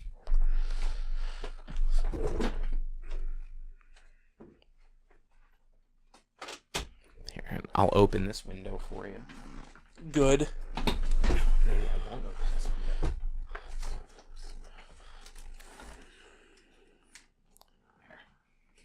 Sorry about that. You gonna cut that in any way? Or nope. Okay. It's it gets choppy on the video. It looks bad. Fuck that. Okay. This isn't a blog or a vlog. It kind of is. So, or Xbox. Yes. Paragon posted this article where an analyst was talking about Microsoft and about them, you know, eyeing up companies to potentially purchase and stuff like that. Yeah. Some of the names that were dropped were EA and Valve. I mean, those companies make money, so it makes sense. So, but the thing is, like, people started losing their minds because they thought that meant that it was actually happening. That Microsoft was actually making offers for EA and Valve and PUBG. Yeah. PUBG actually makes sense. Like, they're already the only console with it on there. So, yeah. like, to just buy that company and make it, like, it's a PC and Xbox game at that point. Yeah. But, like, EA is huge. And, like, I don't see Microsoft just straight up buying EA or Valve. So, I mean, Valve isn't really in the software business anymore. Yeah. And Valve isn't a publicly traded company. So they make enough money that it would probably be hard to persuade them to become a public company, basically, and lose all of the control. And just be purchased. Yeah. But people are still, like, completely irrational about this. People are stupid. Jason Schreier from Kotaku, though, like, went to Twitter. He's like, guys, listen, this is hearsay. Like, these are rumors. An analyst said that this is what Microsoft should be looking to do. Like, somebody that just, like, looks at the market and goes, like, oh yeah, this is what would make the most sense if they were doing it. Also, companies are always looking at other companies to purchase. Yeah. Like, I'm sure Sony has looked to purchase EA before too. Yeah. Like, it's just a thing they do. But the thing that actually got me thinking was, you know, I forget exactly how the numbers broke down, but like EA is worth like, let's say like 35 billion or something like that. Like that's their net worth or something. Yeah. Microsoft retains like $100 billion just cash pot to buy shit with. So like realistically, they could buy EA and still have a whole bunch of money left over and not really sweat it. Oh yeah, absolutely. And like the return on investment would be huge, especially if they did it the same way they did Minecraft, where they purchased Minecraft but did not make it exclusive. So if Microsoft purchased EA and then, they then had the resources of all the EA studios, they wouldn't necessarily have to go like, all right, well now, Battlefield is exclusive and Battlefront is exclusive and EA owns BioWare, right? I believe so. And then, all the BioWare games are exclusive. Like, it could just be like, oh yeah, like, we own these companies, so when you buy that game on PlayStation, we're getting money in our fucking pockets too, guys. Yeah.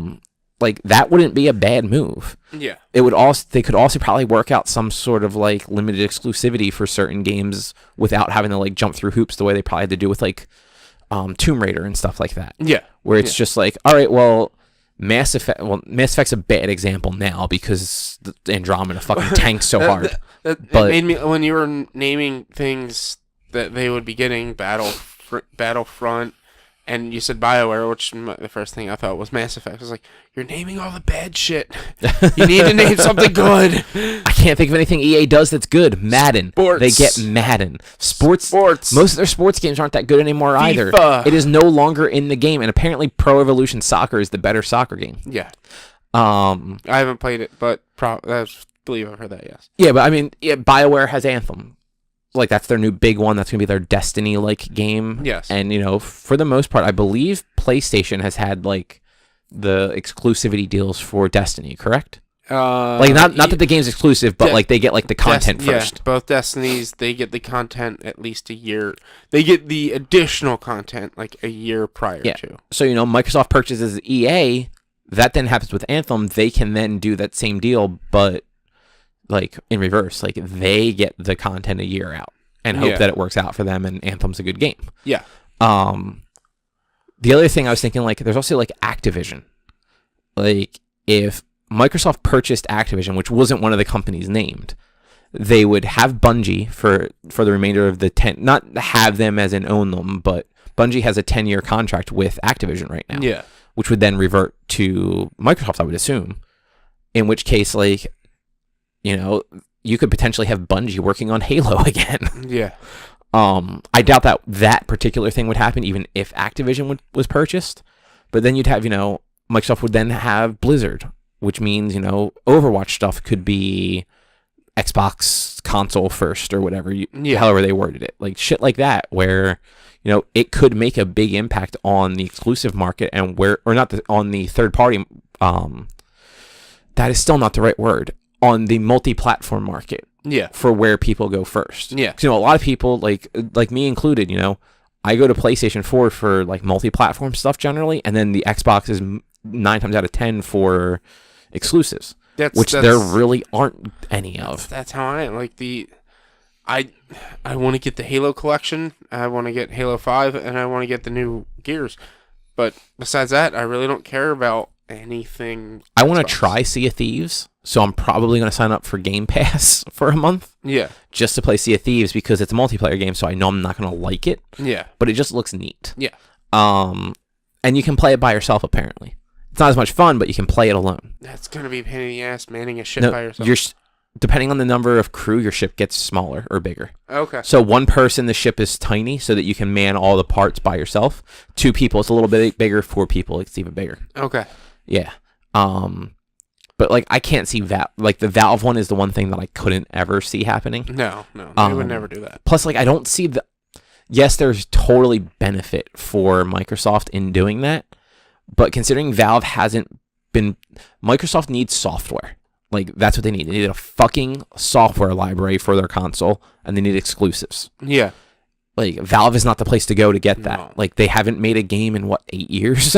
No, they haven't. Like, a game that people, like, really want to play. Like, I mean, when was Left 4 Dead 2? Like, 2010? Probably. And, I mean, Half-Life, it's going to be 20 years old this year. Yeah. Like, the first Half-Life. And I'm pretty sure Episode 2 of Half-Life 2 came out in 2008 Yeah. with the orange box.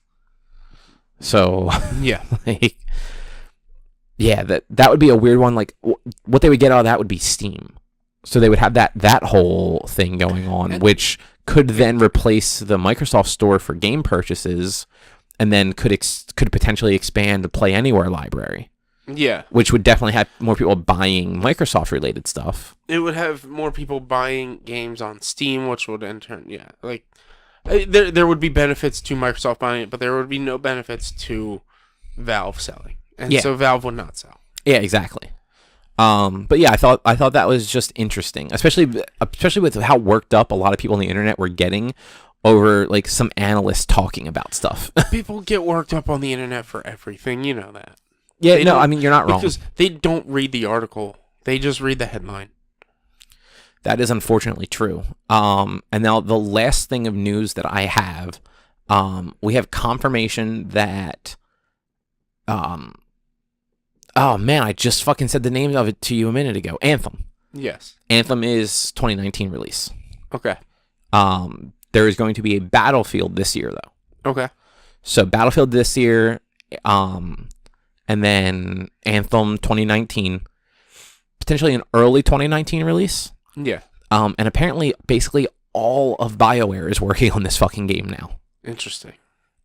So like both Edmonton and Austin are working on it. I don't know if any of their other studios are too. That's their like Destiny-esque game. That was the one where they had the people were getting into the fucking robot suits and flying off as Iron Man and the Yeah. Okay. Okay. Like it looked neat, but at the same time, like if it's just Destiny, essentially like, it probably will be. It's gonna be like I've played it already. Like I don't need to play it again.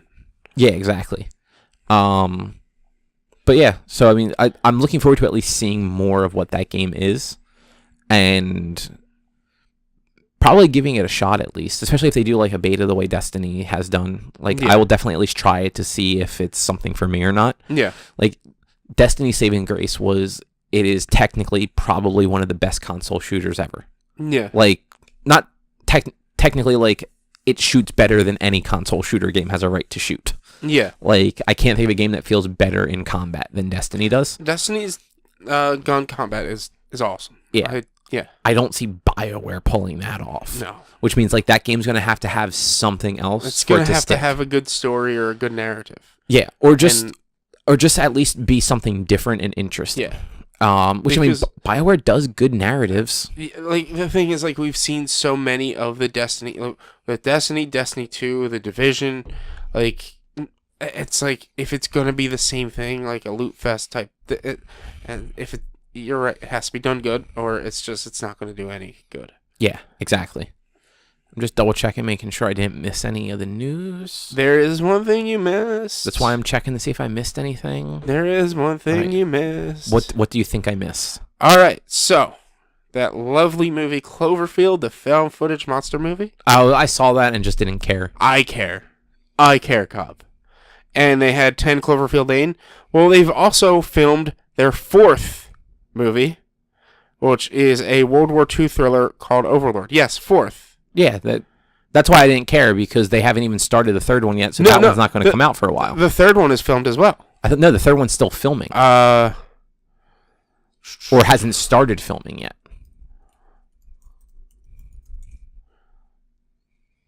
Like that was the big deal, is they already did a 4th movie when the 3rd one's not even done.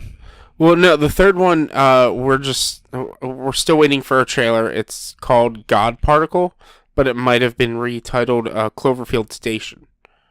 That's what the article is saying, is the 3rd one is filmed as well, but the 4th one is now filmed.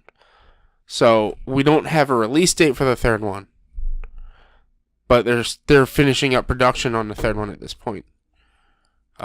It's God Particle or Cloverfield Station. I don't know what you want to look up to see that. But the new one is called, or at least the project is Project Overlord, or it's called Overlord. And I loved the Cloverfield movies. I liked the first one a lot, and I thought the second one was really cool because it went in such a different direction. Yeah. But I don't know, like, I don't need the more movies they make for this, the more likely it's going to be that they just sort of wither and get worse. Because, I mean, look, like, the first Saw was really good. Second Saw was still pretty good, interesting. Like it had some twists to it. Yeah. Everything after that was fucking garbage. Yeah. I mean, I wasn't like I didn't watch. I can't really comment on it. I didn't really watch any of the Saw movies, but I'm just like I loved Cloverfield. I love the giant monster stuff, and like the second one, Giant monster that you never see. Yeah, I mean, you saw him quite a bit actually. When was the last time you watched Cloverfield?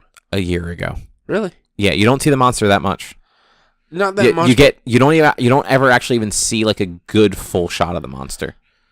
Because it's all that found footage handycam stuff, yeah, so it's a lot of just like you see like the shadow or the tail or like a part of the head. You see like, and you see a few good like distance shots or video of the TV of the monster shots. Like you don't see the full thing. Yeah, it's a giant monster. I mean, again, like it's not a big deal because like the way the movie's filmed, it works for it. Yeah, but like I was just saying, like whereas like in Godzilla, like you see Godzilla all the goddamn time. Yeah.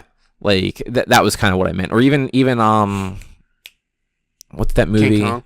No, what's the one with John Boyega is going to be in the new one?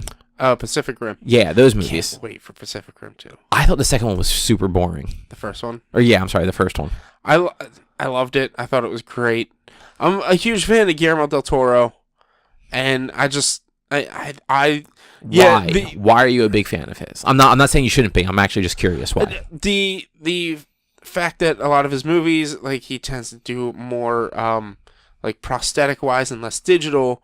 And have you ever seen like Pan's Labyrinth? I haven't. I was actually going to ask if you had ever seen that. I have. It's all in Spanish. Yeah. And it's just it's been a long time since I last watched it, but it's just such a fascinating movie, and the art and makeup style that they go for that, and like the era that takes place, it's very cool. And it's like it's one of those like head things. It's kind of like it's like a thriller, but it's not really like a scary thing. It's like Guillermo del Toro, just the way he does this stuff and the way he uses art and makeup rather than like CG, and his take on this stuff. It's better in a way. Like I prefer like the practical rather than the CG when it comes. That's and fair. He does it very well. If he were to do like the next Jurassic Park movie, where he probably would use a lot more practical than digital, it might be a little bit of better reception. Maybe. But I don't know about that. Like I gave Pacific Rim a little bit of a leeway because I knew how he normally sticks with the practical and how big they had to go on the CG in this. So I gave him some leeway, and it's like he tries to focus more on the stuff that he can see rather than a green screen. Yeah, I mean, like the thing is, like I think like the concept for the first Pacific Rim was interesting. Yeah. I just think a lot of the acting fell flat. Yeah, and like that was the thing. Like the characters weren't interesting enough. Other than like Charlie from fucking Always Sunny with his like weird confrontation with fucking Ron Perlman and stuff. Like that stuff was kind of neat, but like all this stuff with the other guy from Sons of Anarchy, whose name I can't remember. Charlie Hunnam. Yeah, there you go. Thank you. And notice they're not in the movie. Yeah. Charlie Hunnam's not in the movie. But also, Idris Elba doesn't look like he's in the movie. He's just on a fucking newspaper clipping. That's disappointing. And Idris Elba, like he did great in that movie, but like he does great in everything. Yeah, he does. But he's probably dead. Well, yeah. One. I mean, I don't think this one's that far in the future. But he had like super cancer. Oh, that's right. I forgot he was sick in the first one. Yeah, he had like super cancer because the original Jaegers didn't have the radiation plating radiation protection that these ones do. Right. I forgot about that. But yeah, I mean, I'll probably watch the second one when it comes out on like Blu-ray or something. Yeah. It's not a theater movie for me. And look, like I will admit, like that based on the trailers, the CG doesn't look that great for the new one. I just think this one just looks a little bit more ridiculous and over the top. And I'm a fan of the Fast and the Furious movies. I'm a fan of the Transformers movies. I love that over the top. How are you a fan of the Transformers movies? It's just it's ridiculous. Like Fast and the Furious is at least about family. It's got heart.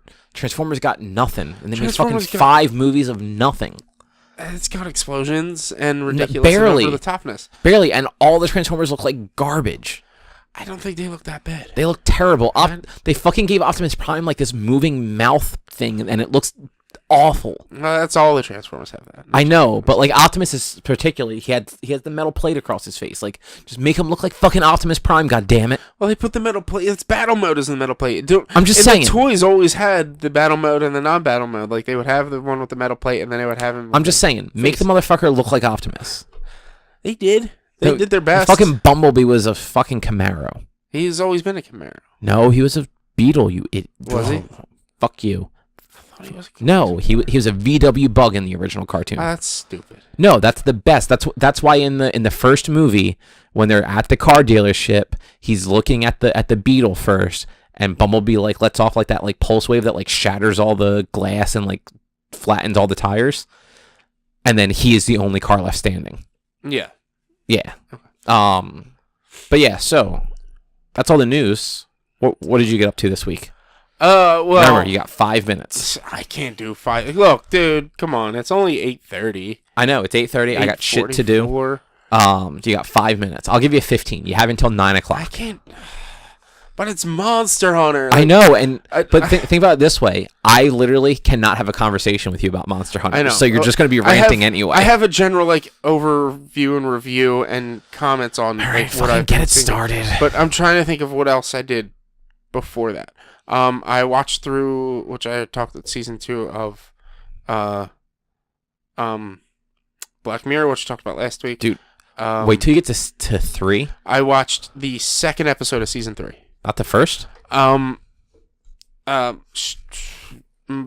friend had already seen the first one millions of times. She says that she can essentially recite it word for word.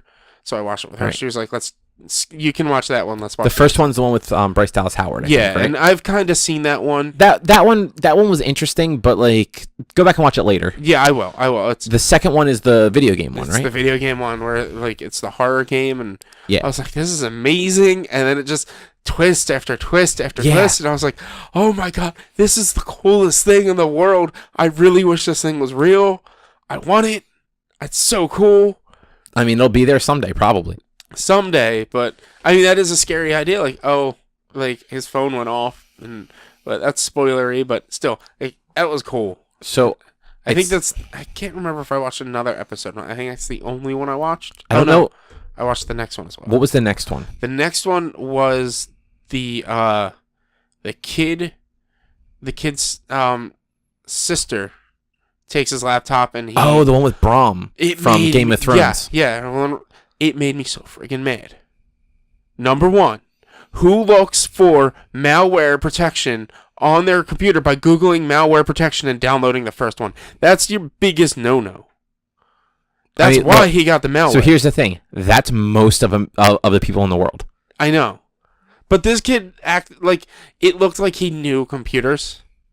It seemed like he was someone who kind of knew computers. Not really. So, and when like his sister was like, fix mine when you fix yours, like kind of to me seemed like he knew computers. And the first thing is malware removal. I was like, I even said it right in front of her. I was like, he's a fucking idiot. You don't fucking do that. I start cursing. She's like, just watch the show. And I'm like, I can't. It makes me so mad. But that reminded me of the movie. What was it? Shit, I can't remember what it was called. But it was Emma Roberts and Dave Franco. I believe it was called like Curve or something like. No idea. I can't remember, but it was essentially the same thing. They join this game, and they get texted dares to do things. So they have to go do it, and for each dare they do, they win money. So it's a little bit different, but I think it comes down to the end. They end up having to like fight people or maybe kill somebody or something like that, because you spend all this time doing all this ridiculous shit, and you get more and more money. But if you don't do something, you lose all the money you gain. So people start telling you to do more and more and worse and worse and worse. Okay. I can't remember the name of the movie, but yeah, it's Emma Roberts and Dave Franco. And it seems interesting. I haven't watched it yet. I want to. That episode, that went into a dark place by the end. I felt bad for the kid all the way up until you find out that he was looking at little kids. I was like, well, fuck that kid. Spoilers, man. I don't care. I think it's the next one, is the first, maybe only, not just total fucking downer of an episode. So I can't think of another episode that actually had any sort of like positivity to it. I'm trying to let's see. President, no. Well, let's see. The first season, maybe the second episode with the biker. Like, that might have had a little bit of an uptick. I guess maybe, but even then, like, that was still like a shitty way for that to come about. Like, yeah. The next one, I think it's the next one anyway. It's kind of, it has its downer part to it, but it's actually like, it's also good. Like it has a happy-ish ending. Okay. Yeah, I'm just one episode ahead of you. Yeah. Well, technically 2, but I'm also technically 2 episodes ahead of you because I watched the first 2 episodes of season 4. Oh, okay, I didn't realize that. So I've watched them in weird orders. Anyway, I'm trying to think. Have I watched anything ridiculous? I don't think so. I think that's about it. Besides Monster Hunter, I've played upwards of 25 to 30 hours of Monster Hunter, give or take. And by God, is that game awesome. Like, they've made so many like great strides in streamlining this game to make it more accessible for the non-fans. And like, I'll get into detail. But they still couldn't make it fun. It is fun though. Like, that's the like I was sitting there and I still don't understand what you guys were trying to say with how like it doesn't feel like you're hitting anything or you don't know when you hit or whatever. Like, no, it's not that you don't know when you hit it. It's that it does not. You know how Destiny, how we were just saying, how the shooting in Destiny just feels good. And you know how there's a lot of other shooting games where like shooting just doesn't feel that good compared to Destiny? Like basically every other first-person shooter doesn't quite shoot as well as Destiny. Yeah. And even like third-person stuff, like if you play like Uncharted, like the shooting in Uncharted's not great, but like when you shoot in Destiny, like it feels good. Like it like the shooting is just like you hit the trigger and it feels right, and it just feels good. I can't think of a better way to put it. That does not happen in Monster Hunter. Like all of the hits just feel very underwhelming, and they're just not. They don't feel like you're actually.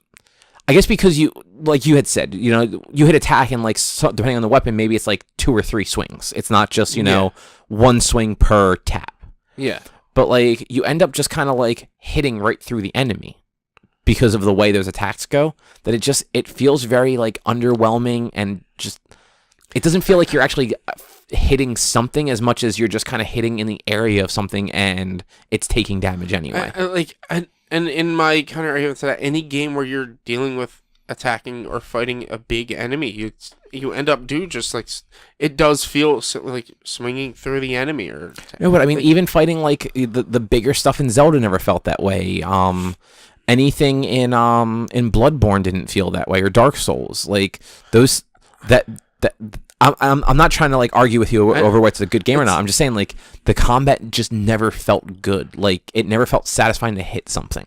I mean, I don't get that because I've been seeing reviews of people saying it is one of the more satisfying games to actually hit things in. And like I was listening, so I mean, I listened to a couple podcasts where they talked about it. Yeah. And you know, the people that were fans of the games, basically the same thing. Like they're looking at the people that were talking that weren't fans of it. Like, I don't understand how you think that. But then like other people are saying it's like, yeah, I mean, it's better than the last one, but it's still not good. Like there's still things that make this not fun to play. Oh, and like on that note, like they have enhanced things a lot to make it more fun to play. For instance, one thing everybody hates is the grinding aspect of it. I am 30 hours in. I have not grinded once. That's because there's no longer a requirement to have full armor sets. For instance, originally you would need the entire Rathian set to get even a semblance of the gear boost or stat boosts that the Rathian set would give you. Now, instead of requiring 10 points into a stat, it's just, if you want to attack up, you get something with attack up. You can upgrade it by getting more in attack. So if you want to mix and match and get level 6 attack up and it increases your attack by 50%, by all means you can go ahead and do that and figure that out. There are some equipments that if you have 3 of that thing, it gives you a bonus. But the way they set the game up to the point that halfway through the game, until you reach high rank, you don't need to grind. And once you do reach high rank, they kind of push the grind, like, not push it, but they weave it seamlessly into the storytelling to where it isn't a constant grind. You are occasionally fighting the same monster over and over to get those parts. You don't have to, because you can mix and match your gear. But if you want the better gear, like I want the Odogaron gear, because that is best for my weapon and my playstyle, I want that gear set because of the set bonus it gives me. I have to go fight him, but right now I can't advance my story until I do a X amount of high rank missions. So this opens up the story to let me do the high rank missions by just doing the same one over and over for 3 or 4 missions, and then further story content opens up and I can continue to do that. Because they broadened out the spectrum at high rank. First 20 to 25 hours, it's essentially the story is you're chasing after this giant monster. After that, you clear up the dealing with the giant monster, and it's like, all right, now you're the next rank, you're high rank, and you can now essentially just do whatever you want. You go out into the field, and you like, oh, there's this mysterious new monster here. Let's figure out what it is. And you have to now encounter new monsters at high rank, and then do the optional quests at high rank to discover more information of this new monster. So the first new monster you have to find is the Pink Rathian. You do a couple of missions, and it's like, all right, you'll unlock the story mission now to go fight the Pink Rathian. Go do that. And now I'm tracking the Nergigante, which was the last monster for the beta. And I just unlocked that. That's part. the thing that you just barely beat, right? It's the thing that it took me the full 15 minutes to kill. Now I can do those missions, and I can do other high rank activities in general to get a boost in my exploration of finding the Nergigante, and then eventually just go fight the Nergigante myself. Like, it's just they streamline this process, but they've weaved in, like, it's like, okay, you can do what you want, and if you want to grind out the same monster, you can, and eventually you'll unlock the next mission after 4 or 5 missions. Or you can just fight random things and put together a random set of armor, or just do whatever you want.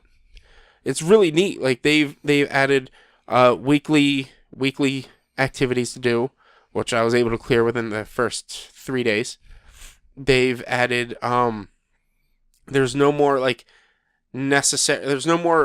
smaller missions, like, what do they call them? Investigations. They've added these things called investigations where, say I'm going to fight the Odogaron to get his hardest thing.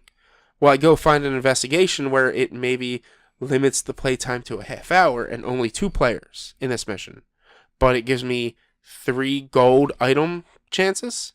So I'm more likely to get the rare items because I have 3 gold item chances on top of the rest of the quest. Yeah. So I can get all my carves, all my gathers, and then the 3 gold items. Plus, usually gives me more money, which money is it's really easy to come by in this one. They've streamlined a lot of things. For instance, when gathering out in the world, you used to have to gather an herb and a blue mushroom to make a potion. Now it's just an herb. You pick up an herb, and they'll automatically create a potion if you have an open spot in your inventory. If you don't have an open, like if you have more than 10, or if you have 10, you'll just hold on to the herb. If you drink one of your potions, it'll make a potion for you. So, and same thing with mega potions. You can go into the game with mega potions. You have 10 of those, and if you have honey, once you drink a mega potion, it'll combine your 1 honey and your potion to create another mega potion. So essentially, you could end up having about 20 mega potions and 10 regular potions by the end of, while just playing through the mission. There's been times where I forgot to restock my items, and I just ran through the mission gathering things instead of going to leaving the mission or going into my tent to find the box.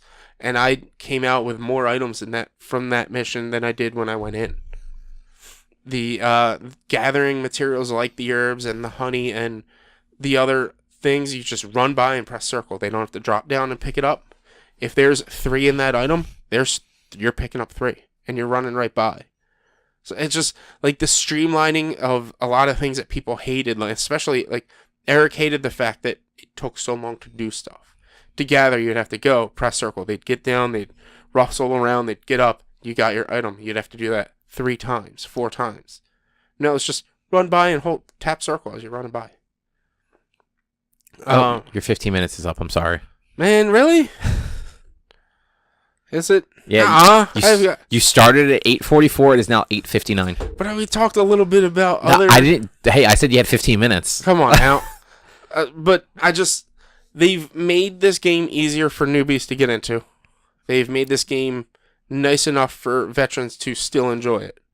And if you have, this might sound silly to say, but if you're somebody who is like, well, I don't really like the combat or the whatever, there's enough. If you have enough of like people that actually enjoy the game, you might find enjoyment out of playing it with them, which then might eventually turn into enjoyment of playing it. But you know what? With other people, for a game where it's all about the combat, really. Like, if you don't like the combat, like, you're probably, just because you're playing with your friends, you're probably not going to get much enjoyment out of it. And that, again, there's 12 different weapons. If you don't like fighting with whatever weapon you were using, you might like fighting with a different weapon. If you don't like fighting with those, maybe... But, again, it's not the weapons that we're doing. It's literally the combat wasn't fun. But each weapon has a different combat style. But you figure I tried 3 different weapons. I realized, like you said, there's 12 different types of weapons. Like there's some overlap that I didn't get.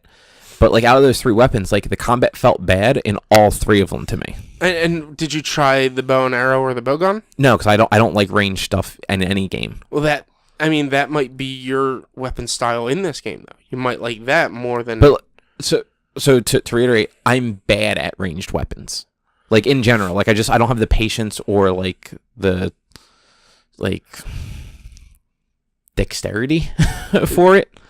I haven't used the bowgun really at all. I've used the bow in the beta, and you don't need, like, it's very straightforward with the bow weapon. I mean, a lot of games are. I've any sort of game where, like, it's very combat heavy like that, I don't like ranged weapons in.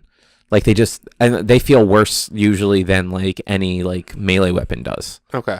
But yeah, I mean, look, I have seen people talk about it online, and, like, people talk about it in podcasts where I'm like, oh, that sounds like a cool game, and then it's like, oh, no, wait, I tried this. I could not find anything fun about it. Yeah, and that, like, yeah, like, you're not interested in the combat, but it's, and you gave it a chance. I've heard other people with similar things, like, you know, people think that it's a shitty playing game, and other people in, like, the same conversation are like, I don't understand how you can think that. Like, this game has the best combat ever, and, like, it's just this conversation of, like, no, like, it feels bad.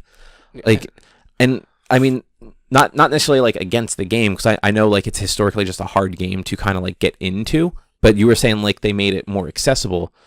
There's still apparent, like, a lot of the stuff I was seeing on Twitter, like with the game's launch, where people are being like, you know, I'm enjoying the game, but so many of these systems are just like convoluted. How you have to go about to like get in. I don't remember any of the specifics that they were saying, just because I don't know the game.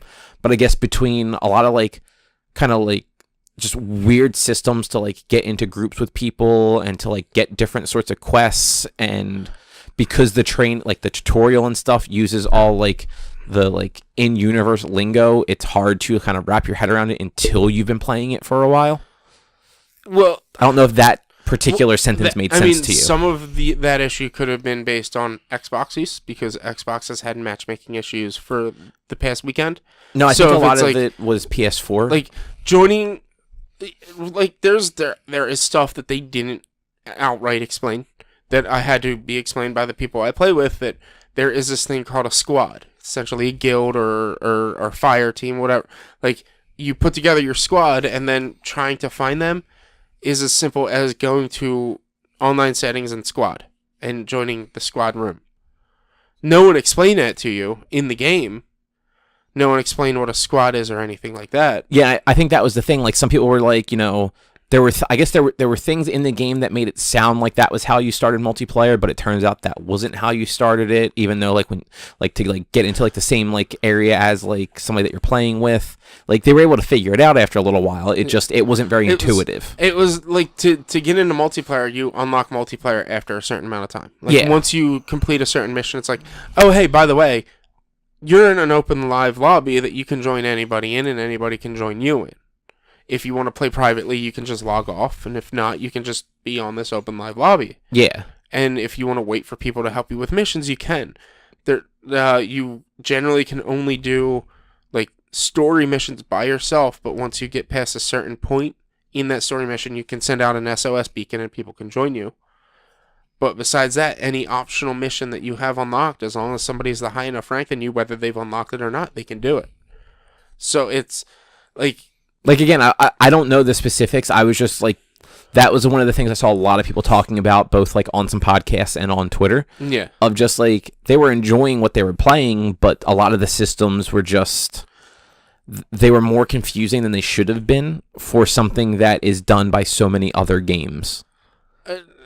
I would need specific examples. And like for you, it's probably not that hard for you to like if you were at this point with how many hours I've put into the game, if you were to bring in one of those examples, I'd probably be able to recall whether or not I understand it or not, or if I still do or don't. But you figure for somebody who like a lot of these people were like never played a Monster Hunter before, had no idea how the game worked, and like we're trying to figure that stuff out. Well, yeah,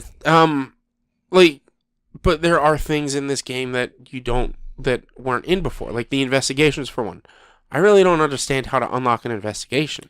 So that was one of them. So you essentially just have to do stuff though. Well, so you have to talk to a person, and then by talking to that person, it unlocks it on the quest board for you. Well, no, that's they explain that though. They do explain that in investigations you have to register your investigation to do it on the quest board. But to unlock the investigation itself, they don't really say how to unlock specific investigations, but that's because they're just random quests that just are going to be coming into you as you're doing stuff. So I have investigations for hunt 2 separate monsters in the same thing. Or they're essentially the challenge missions that you get limited times to do them. And so that's fun. That's great. And I'll do them because they might give me extra parts or extra money. And if I'm actually hunting this specific monster to get these parts, it'll help me out getting them. I'm not going to complain about that. But it's like, I understand, like, with investigations, it's hard to figure out, like, how to actually unlock the specific one you want. But generally, if you don't have one of that nature, if you go fight the monster at some point or another, you capture it or kill it, you should unlock an investigation that is relative to that monster. Yeah. The one thing that even fans are upset that they put in, and I'm very much in agreement with this, is the major Elder Dragon fight of, I can't even remember his name, Zora Magdaros. So the main concept of the game at the first half of the game is you're the part of the 5th fleet, 5th generation. Every 10 or so years, a fleet goes to the New World to track the Elder Dragon that is migrating there. And you're trying to figure out why they're migrating there. Well, there's 2 instances during the story where you actually have to fight this Elder Dragon. They're not fun missions, because they're very much just time sinks. And the general idea in these missions is deal as much damage as you can and hopefully you kill it. But you're not going to actually kill it, you're going to push it off. So you have to deal so much damage, and eventually it'll just run away. You'll get parts from doing the mission, but there's not really a lot of excitement. They're very pretty to look at, and see the full like size of this monster is awesome. But there's nothing to them. You're shooting cannons out of a cannon. You're shooting cannonballs out of a cannon. You're shooting ballistas, or you're jumping onto the monster's back to kill certain points on the monster. But you're not doing anything else. They're boring, and people have never really liked them in any of the games prior to. So we kind of wish they didn't bring, like, I can't remember the name of this creature from one of the others, but it's just a long snake thing. That it's like, it's one of the more boring fights, because as long as you're away from its head, you're not really going to get hurt, and you just have to be hitting it. You just hit it forever, and eventually you kill it. I mean, that's kind of how I felt with the first 2 missions on the beta. Like, I never got hit unless I just wasn't moving. Well, and that's the point. Like you have. No, I don't mean like I wasn't actively dodging. Like, I just kind of stayed behind them and they never turned around. There actually was and still slightly is hitbox issues. Okay. That I'm hoping they're gonna patch through. There was some pretty bad, like even other fans have admitted there were some hitbox issues in the beta. They fixed them from the beta till now, but there still are some. There's been an instance here or there where I'm fighting Beazelgeist, I believe is what its name is, and this creature just will randomly show up anywhere you're at, and it's meant to be a very hard creature to fight. I'm not geared up enough to fight it. It's really a pain in the ass to fight it. But he drops these pods that'll blow up, and I was nowhere near that. I was at least 5 feet away from the explosion, and it still killed me in one hit. Wow. So there are some like hitbox or damage area issues here and there. There might have been something that might have been just off screen. Maybe there was a bomb on the other side of me that I didn't see, and that's why I died. But there people have and I will acknowledge there are some hitbox issues, but they have fixed them from the beta till now, and it's less likely. I'm having fun with the game. I love it. I'm gonna sync. I was playing until about 1:30, 2 o'clock last night by accident, just because I got to a part and I wanted to get past it, and then it unlocked more, and I was like, well, I don't want to do this tomorrow. I want to get past this, and just some of the missions just take longer and longer. Not longer and longer, but like the story stuff. They've never had as much of a like in depth in a way story. Like it's never really been as an active story as this. Previous titles, it's just been like Monster Hunter 4. It was you're on this ship and you want to find the monster that the scale belongs to. So you're just traveling around the world trying to find this monster. That's it. The last one was you work for the Academy or the Y Academy, and you're just researching monsters. So you're going out and you're fighting the monster as your researcher is researching the monster. This one actually has like story beats and cut scenes and things like that weren't really ever in any Monster Hunter before. Yeah. So when I get one of those story beats and one of those cut scenes, I want to get to that part and get through it so that I can not get the full, like, just learn more about what they're trying to present. Because I still have a ways to go before I actually beat this game. It's been 30 hours. I still have a lot of time to put into it. So we'll have more talk about it. I enjoy it. Unfortunately. Probably at least another week, maybe 2. And then after that, I might die down and maybe get back into Tomb Raider every once in a while. You should do that because Tomb Raider is definitely a better game. I would put Tomb Raider fucking leagues above Monster Hunter. I don't really. I'd put the original Tomb Raider on like PlayStation 1. No, I absolutely can't. Well, no, Tomb Raider actually, 2. Tomb Raider 2. Actually. Wait, Angel of Darkness. I think that was the one that was broken on PS2. That is better than Monster Hunter. No, not at all. I think that's about it. I was not feeling all the greatest this past week, so I tried not. I watched a lot of like stuff and just anticipated Monster Hunter.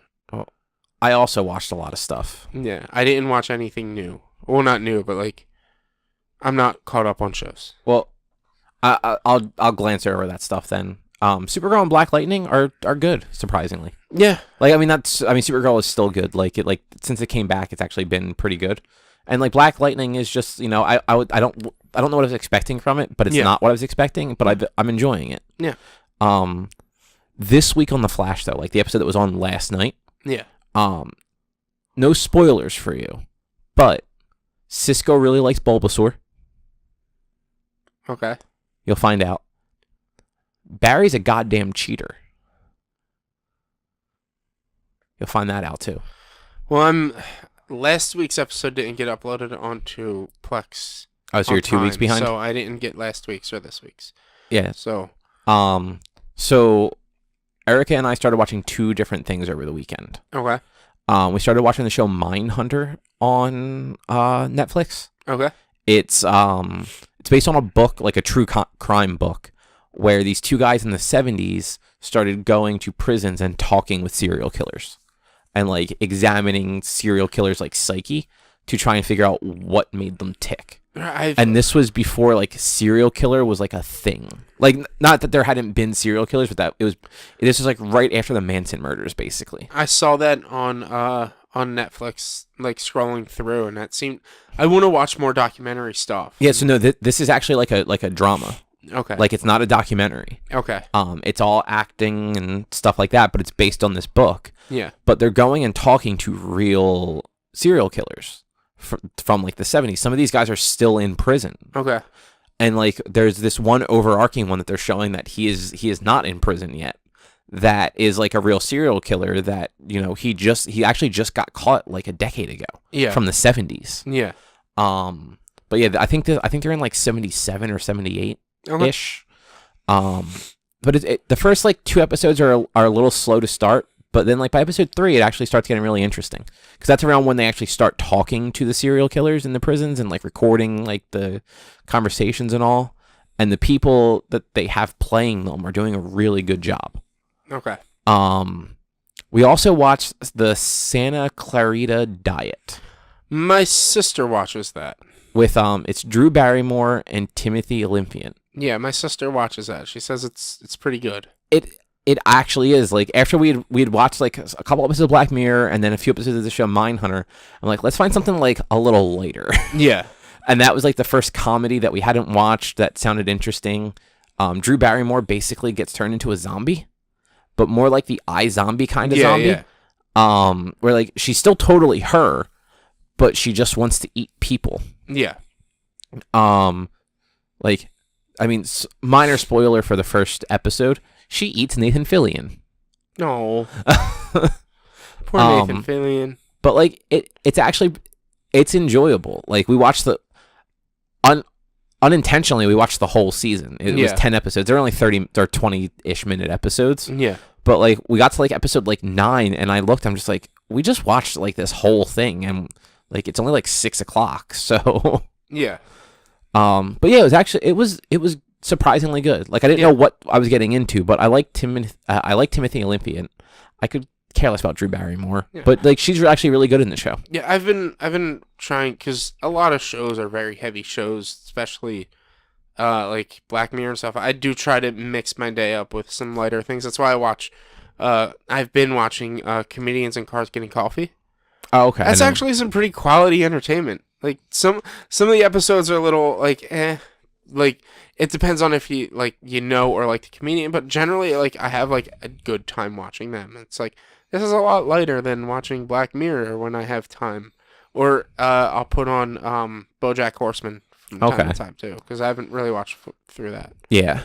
But then I also continued catching up on the Marvel movie, so I can do my weekly movie to catch up. To the rewatch basically. Yeah.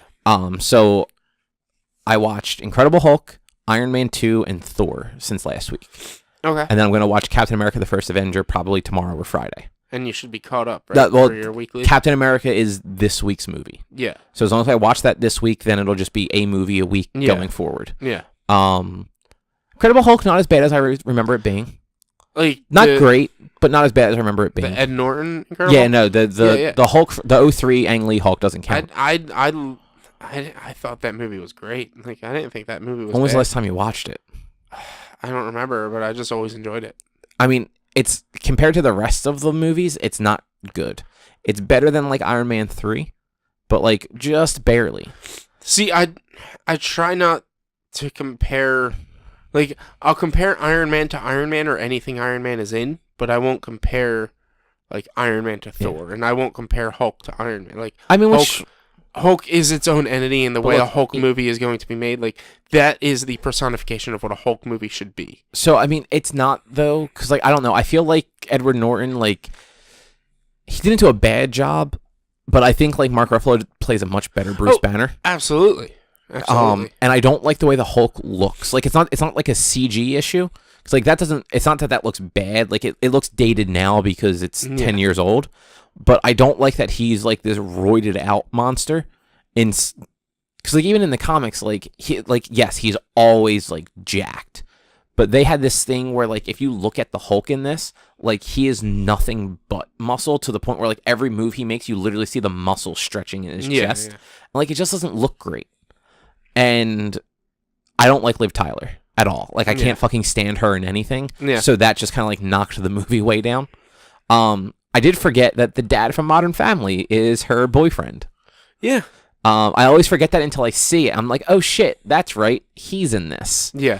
And I will say like General Ross and Blonsky are probably some of the better villains that the MCU has had. Yeah. Because like for the most part, like Iron Man 1 and 2 villains, not good. Like Stain and Volkov or whatever his name was, Mickey Rourke and Jeff Bridges. Yeah. Like Jeff Bridges is a great actor, but like those two characters just like their motivations and them being villains just weren't great. Yeah. Iron Man 3 was a little bit better. Like I feel like that guy, like Iron Man 3 like still wasn't a great movie as compared to like the other Iron Mans, but like it had its moments, but like the villain was at least a little bit more there once you actually find out who the villain is. Yeah. But Iron Man 2 is actually like people always trash that one as being awful. It's basically hits all the same beats the first one does, which I think is what the problem a lot of people have with it is. Yes, it's a different story, but it's still very much Tony's kind of like a showboat at the beginning, and then he kind of goes through like some issues. He has that whole like awkward roadie fight, and then like he kind of has to like humble himself and make the new element so that he doesn't die from palladium poisoning and stuff, which is similar to him having to build the suit in the cave, and then he gets out and he's fucking Iron Man again. Yeah. Like none of it's necessarily bad. It's just it's not as original as the first one was. Yeah. But like it had a lot of good parts to it. Yeah, I thought it was an enjoyable movie. Like I enjoyed Iron Man 3 as well. You're just bad at being critical though. We've gone over this. Well, no, like it was like I had a good time. That's the problem. Like I don't have a bad time watching Thor or Thor: The Dark World, and they're supposed to be they're like Thor: The Dark World is supposed to be like the worst movie in Marvel. No, but so here's catalog. The thing. It is like when you stack all of the Marvel movies up, like if you're ranking them, like Thor is probably near the bottom, or Thor: The Dark World, I should say. But like it's not that it's a bad movie. It's just like it's worse than all of the others. Like, but you're still saying it's the worst of the best. Yeah, which like if you're ranking stuff, like something has to be the worst and something has to be the best.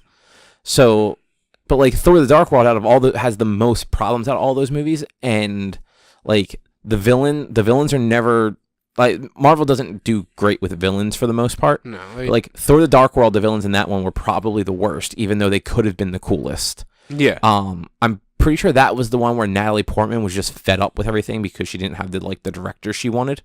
So like her entire performance was pretty garbage.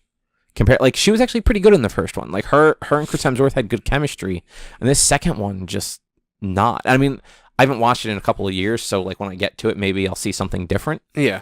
But yeah, like I have not gone to one of these movies and walked out being like, oh, that was fucking garbage. No. But like a lot of them, like I'm seeing them again after not seeing them for several years and seeing like where this universe has gone since then. It's interesting to go back and like the first Thor, like most of that movie is really cool. The opening where Thor's kind of like a dick, not as much. Like so there's that weird part. There's Thor when he's still Thor in Asgard. That bit's pretty cool. Yeah. And then there's like humbled Thor after he tries to get Mjolnir back. That part's good. The final battle in the town looks very fake, though. Like, yeah. I don't know, something about that, like, the set just looks fake, whereas it didn't look as fake when it was just, like, a town. Yeah. But, like, that part between the two, where he's just kind of an asshole, like, something about that just feels weird, because he wasn't that big of a dick in Asgard. But then, like, on Earth, he's just, like, throwing his cup on the ground, and he's, like, more. Like, and I get, like, you never see him in a banquet scene like that in Asgard, but I just feel like the character was a little too different. Thor has taken so many changes in the past 10 years or however long. Like, it's like just in that one movie, really. Well, in that one movie, but just in like, I hate like look at Thor Ragnarok. Look at how stupid they made Thor, and how kind of like obnoxious they made him as well. They brought him back to the obnoxiousness that. But see, he always had that. It's just you didn't get much Thor. Thor, in Thor the Dark World, everything was just bad. Like, not like the movie was bad. Like, everything was just very dour. Yeah. But, like, even in, like, Avengers and stuff like that, like, he was always a little more... Because he didn't understand what was going on, because he was so used to, like, his realm. Yeah. But in Thor Ragnarok, he's traveling amongst all the realms. And he's just like they made him like the doofy surfing jock. See, I don't think that. I get that. I disagree with that. I see that of it. Like, I was like, I really wish like they didn't make him like act as dumb. Like they made him act like kind of dumb. I mean, I feel like he acted the same as he did in the last couple times that we saw him. But yeah, so next week I'll have I might have two by the time we talk next week. It depends when I end up watching Avengers, because that'll be the next one. It'll be Cap and then Avengers. Well, I mean, if you're doing it by Friday, it should be next Friday. You should be watching Cap this Friday or tomorrow this Friday or yeah. It depends how my schedule works out, because I'm watching it like when I'm home for work. Yeah. So like I'm home Monday and Tuesday next week, but I'm out Wednesday, Thursday, Friday. Okay. So I might end up watching Avengers Monday or Tuesday rather than Thursday or Friday. Okay. So I might have both of them next week. Oh, jeez. Good. And then, as I mentioned earlier, I bought Dragon Ball FighterZ. Yeah. I almost didn't, and then I was sitting there. I'm just like, no, I'm gonna fucking buy it. Yeah. I like it. It's fun. I'm real bad at it when I'm playing against like people online. Yeah. I've gotten a little like I can land hits now at least. Yeah. Like I can hit people. I can knock a character, one of the three characters, out. I still lose every time. Yeah. But I've improved a little bit. It can't be fun. No, I haven't. I've only done maybe 5 online matches because I just like they're not really for me. And like at some point, like I will probably try them more to get better. But the story mode, and this is what I was talking about before about how you could have like Videl in the match and have it not so much be like awful. Yeah. It's the same way that like Yamcha like is beating people up and it's not like weird. So the story for the game is equal parts just fucking stupid and kind of endearing. All of the fighters basically lost all of their power. Goku wakes up at the beginning of the game and it's like him and Bulma's like, Goku, like wake up. And like he wakes up and like you get like a dialogue choice and it's like, who's Goku or who are you? And it turns out that you as the player have had your soul stuck into Goku, but Goku's soul is still in there too. So the only way that any of the fighters can actually access any other power and fight is if your soul is in them. So the whole idea is when you're swapping characters out in the fight, your soul is passing to the characters. Kind of like what they did with Xenoverse, where like you were this Time Force guy that got sent to like help correct all of the alterations to the timeline. This is just like you as this random person are the key to unlock their power to like an extent. Like Goku literally can't even power up unless like you're in him in like the cutscenes. That's so dumb. Yeah, but so what's happening is it's the Red Ribbon Army. It did something, and it's these waves are just screwing everybody up. The only people that it's not affecting is Beerus and Whis, because they show up at the very beginning, and like Beerus literally goes, "This isn't my problem. I just came for lunch. Yeah, deal with it yourselves." Yeah, and they leave. But yeah, so these waves are making everybody weaker. They can't fight, but there's also clones of all of the fighters, and that they're basically going around kicking everyone's ass. So like as you're playing through the game, you're fighting like clones of Cell and clones of Gohan and clones of Goku and clones of Frieza. There's even Kid Buu clones. Okay. That they pop up occasionally on the map, and if you go fight them, they're always way stronger, like level wise, than anybody else on the map. Yeah. And like you get like better rewards for doing it because you level up as you're playing the game. And you get like you get items that you can equip that like benefit your battle. You can equip 3 of them. Yeah. And then as you're playing, you'll sometimes rescue characters. Like right now, I have Goku, Vegeta, Piccolo, Krillin, Gohan, Tien, and Yamcha. The weird part is if you don't rescue the character as part of the boss fight, then it's not a mandatory rescue. Because what happens is you get a map, and then you get given a number of times you can move, which has basically been 20 every time. I can move 20 times around the map before. That was my phone. Okay. I can move 20 times on the map, and each space you move to is one move, and maybe there's like 5 guys on the map to fight plus the boss. Yeah. You don't have to fight anybody but the boss if there's a straight path to the boss. But if you go around and fight everybody, you get Zenny to spend in like the capsule store. You get experience to level up. Your characters get more health. You get these items. There's some characters you can unlock in some of them, like Yamcha Tien, Gohan, and Fat Boo. Actually, I forgot to mention Fat Boo before. Are all characters that I unlocked outside of boss fights. Yeah. So the boss fight characters are Krillin, Vegeta, and Piccolo. So when I'm in a cutscene, like after like a boss fight or before like a new chapter, those are the only 3 fucking characters in the scenes. Because you might not have gotten the other ones, so they didn't fucking put them in the scenes. Yeah. Which is just kind of weird. Yeah. But they do. There's a bunch of hidden scenes, kind of like you've seen like the Easter eggs where like, you know, if you're fighting Cell against Teen Gohan and you finish with the destructive attack, it'll show that final scene of like Gohan doing the one-armed Kamehameha with Goku behind him and everything. Yeah. They do stuff similar to that where like I got into one match and it was the enemy was the clone Piccolo and it was Goku and Tien. And they just started chatting about like the world tournaments from Dragon Ball and how Piccolo used to be a bad guy. And then they started talking about how now Piccolo babysits Pan. Yeah. And how he's a better grandfather for Pan than Goku is and shit like that. And it's those little conversations have all this sort of like fan servicey stuff to it because they make these references to like Dragon Ball and Dragon Ball Z and even stuff in Super. Which is why I was saying before that the game seems to take place sometime between the Universe 6-7 tournament. Yeah. And I'm assuming the Goku Black arc. Yeah. Goku Black is in the game, but he hasn't been in the story mode. Like he's a player that is in the just like the multiplayer portion of it so far. Yeah. If he shows up in the story mode, that's obviously going to bump things out further. But like Goku made a reference to Boo falling asleep during the written test for the tournament that they took. Yeah. Because Goku decided everyone had to take a written test because he's a fucking idiot. Because it's Goku. But yeah, like the story, other than like the whole weird power thing and everything, it's Android 21 is trying to basically eat everybody. Yeah. Have you seen Android 21?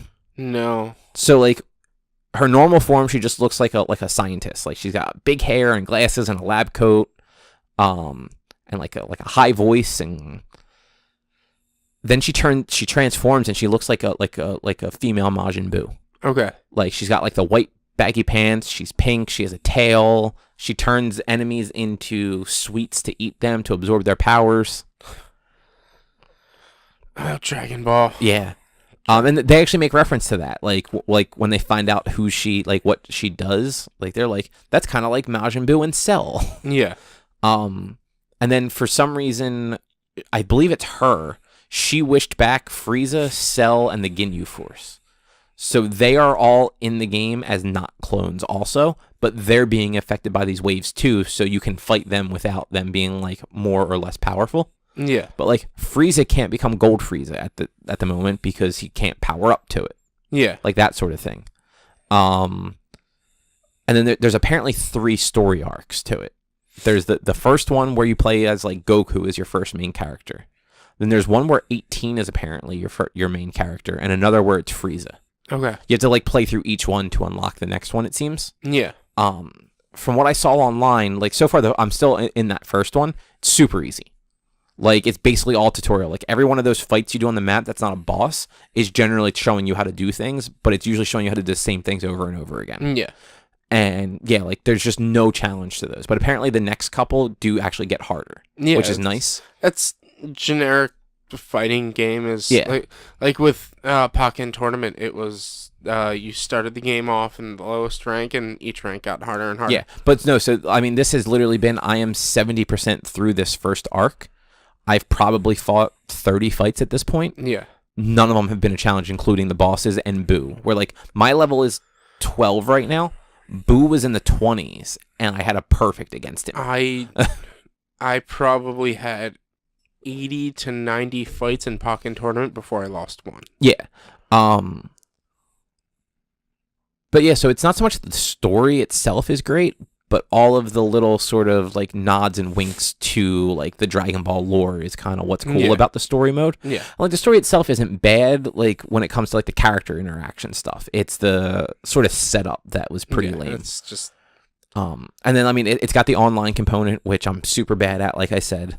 But it's also got an arcade mode, which is very much like, you know, like Mortal Kombat, where like you pick a path and it's, you know, kind of like Mortal Kombat had like the novice, the intermediate, and the advanced, where like each one just had more people you had to fight. This has the same thing. Like the first path is fairly short, the next one is even longer, and then even longer. And there's different difficulty levels to it. That the arcade mode is actually where you can unlock Super Saiyan Blue, Goku, and Vegeta. Okay. Depending if you have to do one of two paths on hard mode to unlock each of them. And like I started that a little bit. It's one of those things where you have to kind of, it seems like you have to go like from start to finish. You can't like stop in the middle of it and like save it. Yeah. So I didn't get too much into that because I just wanted to see what the mode was like. But like, I'll probably play through that just to unlock those characters. Yeah. But all the characters play a little different too. Like it's not just, it's super easy to start. So it's light, medium, heavy, and a blast. Yeah. All of your specials for every character are quarter circle forward, quarter circle back. So like everybody is, you know, like their like super move is like quarter circle forward with R1, and then like their like ultimate move for, so like Goku's like super is a Kamehameha, but his like ultimate, I don't know what the name of that for is, he like beats them down after turning Super Saiyan 3 and then does a massive Kamehameha. Yeah. That one is, I think, quarter circle backwards in R1. But then there's also like special abilities on every other attack if you're doing a quarter circle with it. Yeah. Like I want to say like Goku's, if you do a quarter circle with your heavy attack, it's like a Dragon Fist. Yeah. And like Trunks will do the fancy sword thing that he does to Frieza in the first time he sees Frieza, when he cuts him into pieces and then blasts him. Literally that exact thing. Yeah. And like Tien's move is Tri-Beam, but he'll do the whole like, they do like the real quick sort of like cut away, like to show him up in the air, and like he's setting up for it and yells the move and then it hits. Yeah. And like all of that stuff just works really well. And I'm real bad at the combos, but they're still fun. Yeah, I mean you're not a fighting game person, so like, I really like fighting games though. Yeah, but that's I'm just not good at them. That's like how you were saying, like ranged weapons in games. You don't have like the dexterity. It's very similar to that. Like that, fighting games require a lot of dexterity and a lot of like thought process. That like that won't kick off in my head. Yeah, exactly. And you're not a big combat game person in general, so that's like not necessarily gonna like kick off in your head too. So for you, similar to me, button mash. That's all I do. Like in fighting games, I do a lot of button mashing. I don't really button mash. Like I try, and that's probably why I lose as much as I do, because I'm actually trying to formulate a strategy. Yeah. And when I'm playing against another person that knows what, like when I'm playing these online matches, like the way that they're doing stuff, I'm just like, I don't fucking know how you just did that. I've not even online. Like I've played like Pokken Tournament's the only like sort of legitimate fighting game that I've actually played in forever. Playing that, like I said, I got 80, 90 fights in before I lost one during story mode. I invited a buddy over, and we did, I think, 10 to 20 fights in a row that I lost all of them. Nice. He had never picked the game up in his life. He killed me in every, because I'm not good at fighting games. See, local, I feel like I'm usually better. Like if I'm playing somebody like on the same thing, and maybe it's just like I'm slightly better than the people that I've played in the past. Like I can make do there, but like anytime I play online, like these people are just ridiculous. Even in like the casual modes, like the way that they play, like I just don't know how they're doing the stuff they do. And like maybe like by playing through all the story and then like playing through the arcade modes and stuff on like the hard modes, Yeah. like maybe I'll start to figure out like the timing for this stuff better, to figure out how to hit these combos that they're hitting that I just can't fucking wrap my head around. Because a lot of it's timing. It's knowing when to hit the right thing, to do the thing, to recover from the thing. Yeah. And yeah. But yeah, that's all I got. Yeah. So that's probably a show. I think that's all I got. I was just told that I was tagged in a thing that I can talk about, but it's not loading, so I don't have anything else to talk about. Cool. And that's good because this has gone pretty long, and that Yeah. means this video is going to take a long time to export. Yes. Yeah. So thanks for listening. If you'd like to find out more of our stuff, you can find us at one-quest.com. You can also help us out by supporting us over on Patreon, patreon.com/onequest. You can watch the video for this episode and some of our other episodes over at youtube.com/onequestvideo. We are on Facebook, facebook.com/onequestonline. We're at @1_quest on Twitter. You can send us emails, social@one-quest.com. And if you'd like to find more of our podcasts, they are on iTunes, Stitcher, Google Play Music, Spotify, iHeartRadio, TuneIn, basically anywhere else you want to get podcasts from. Yeah. Anyway, thanks for listening. Thanks for watching. We'll be back next week. Bye. Bye.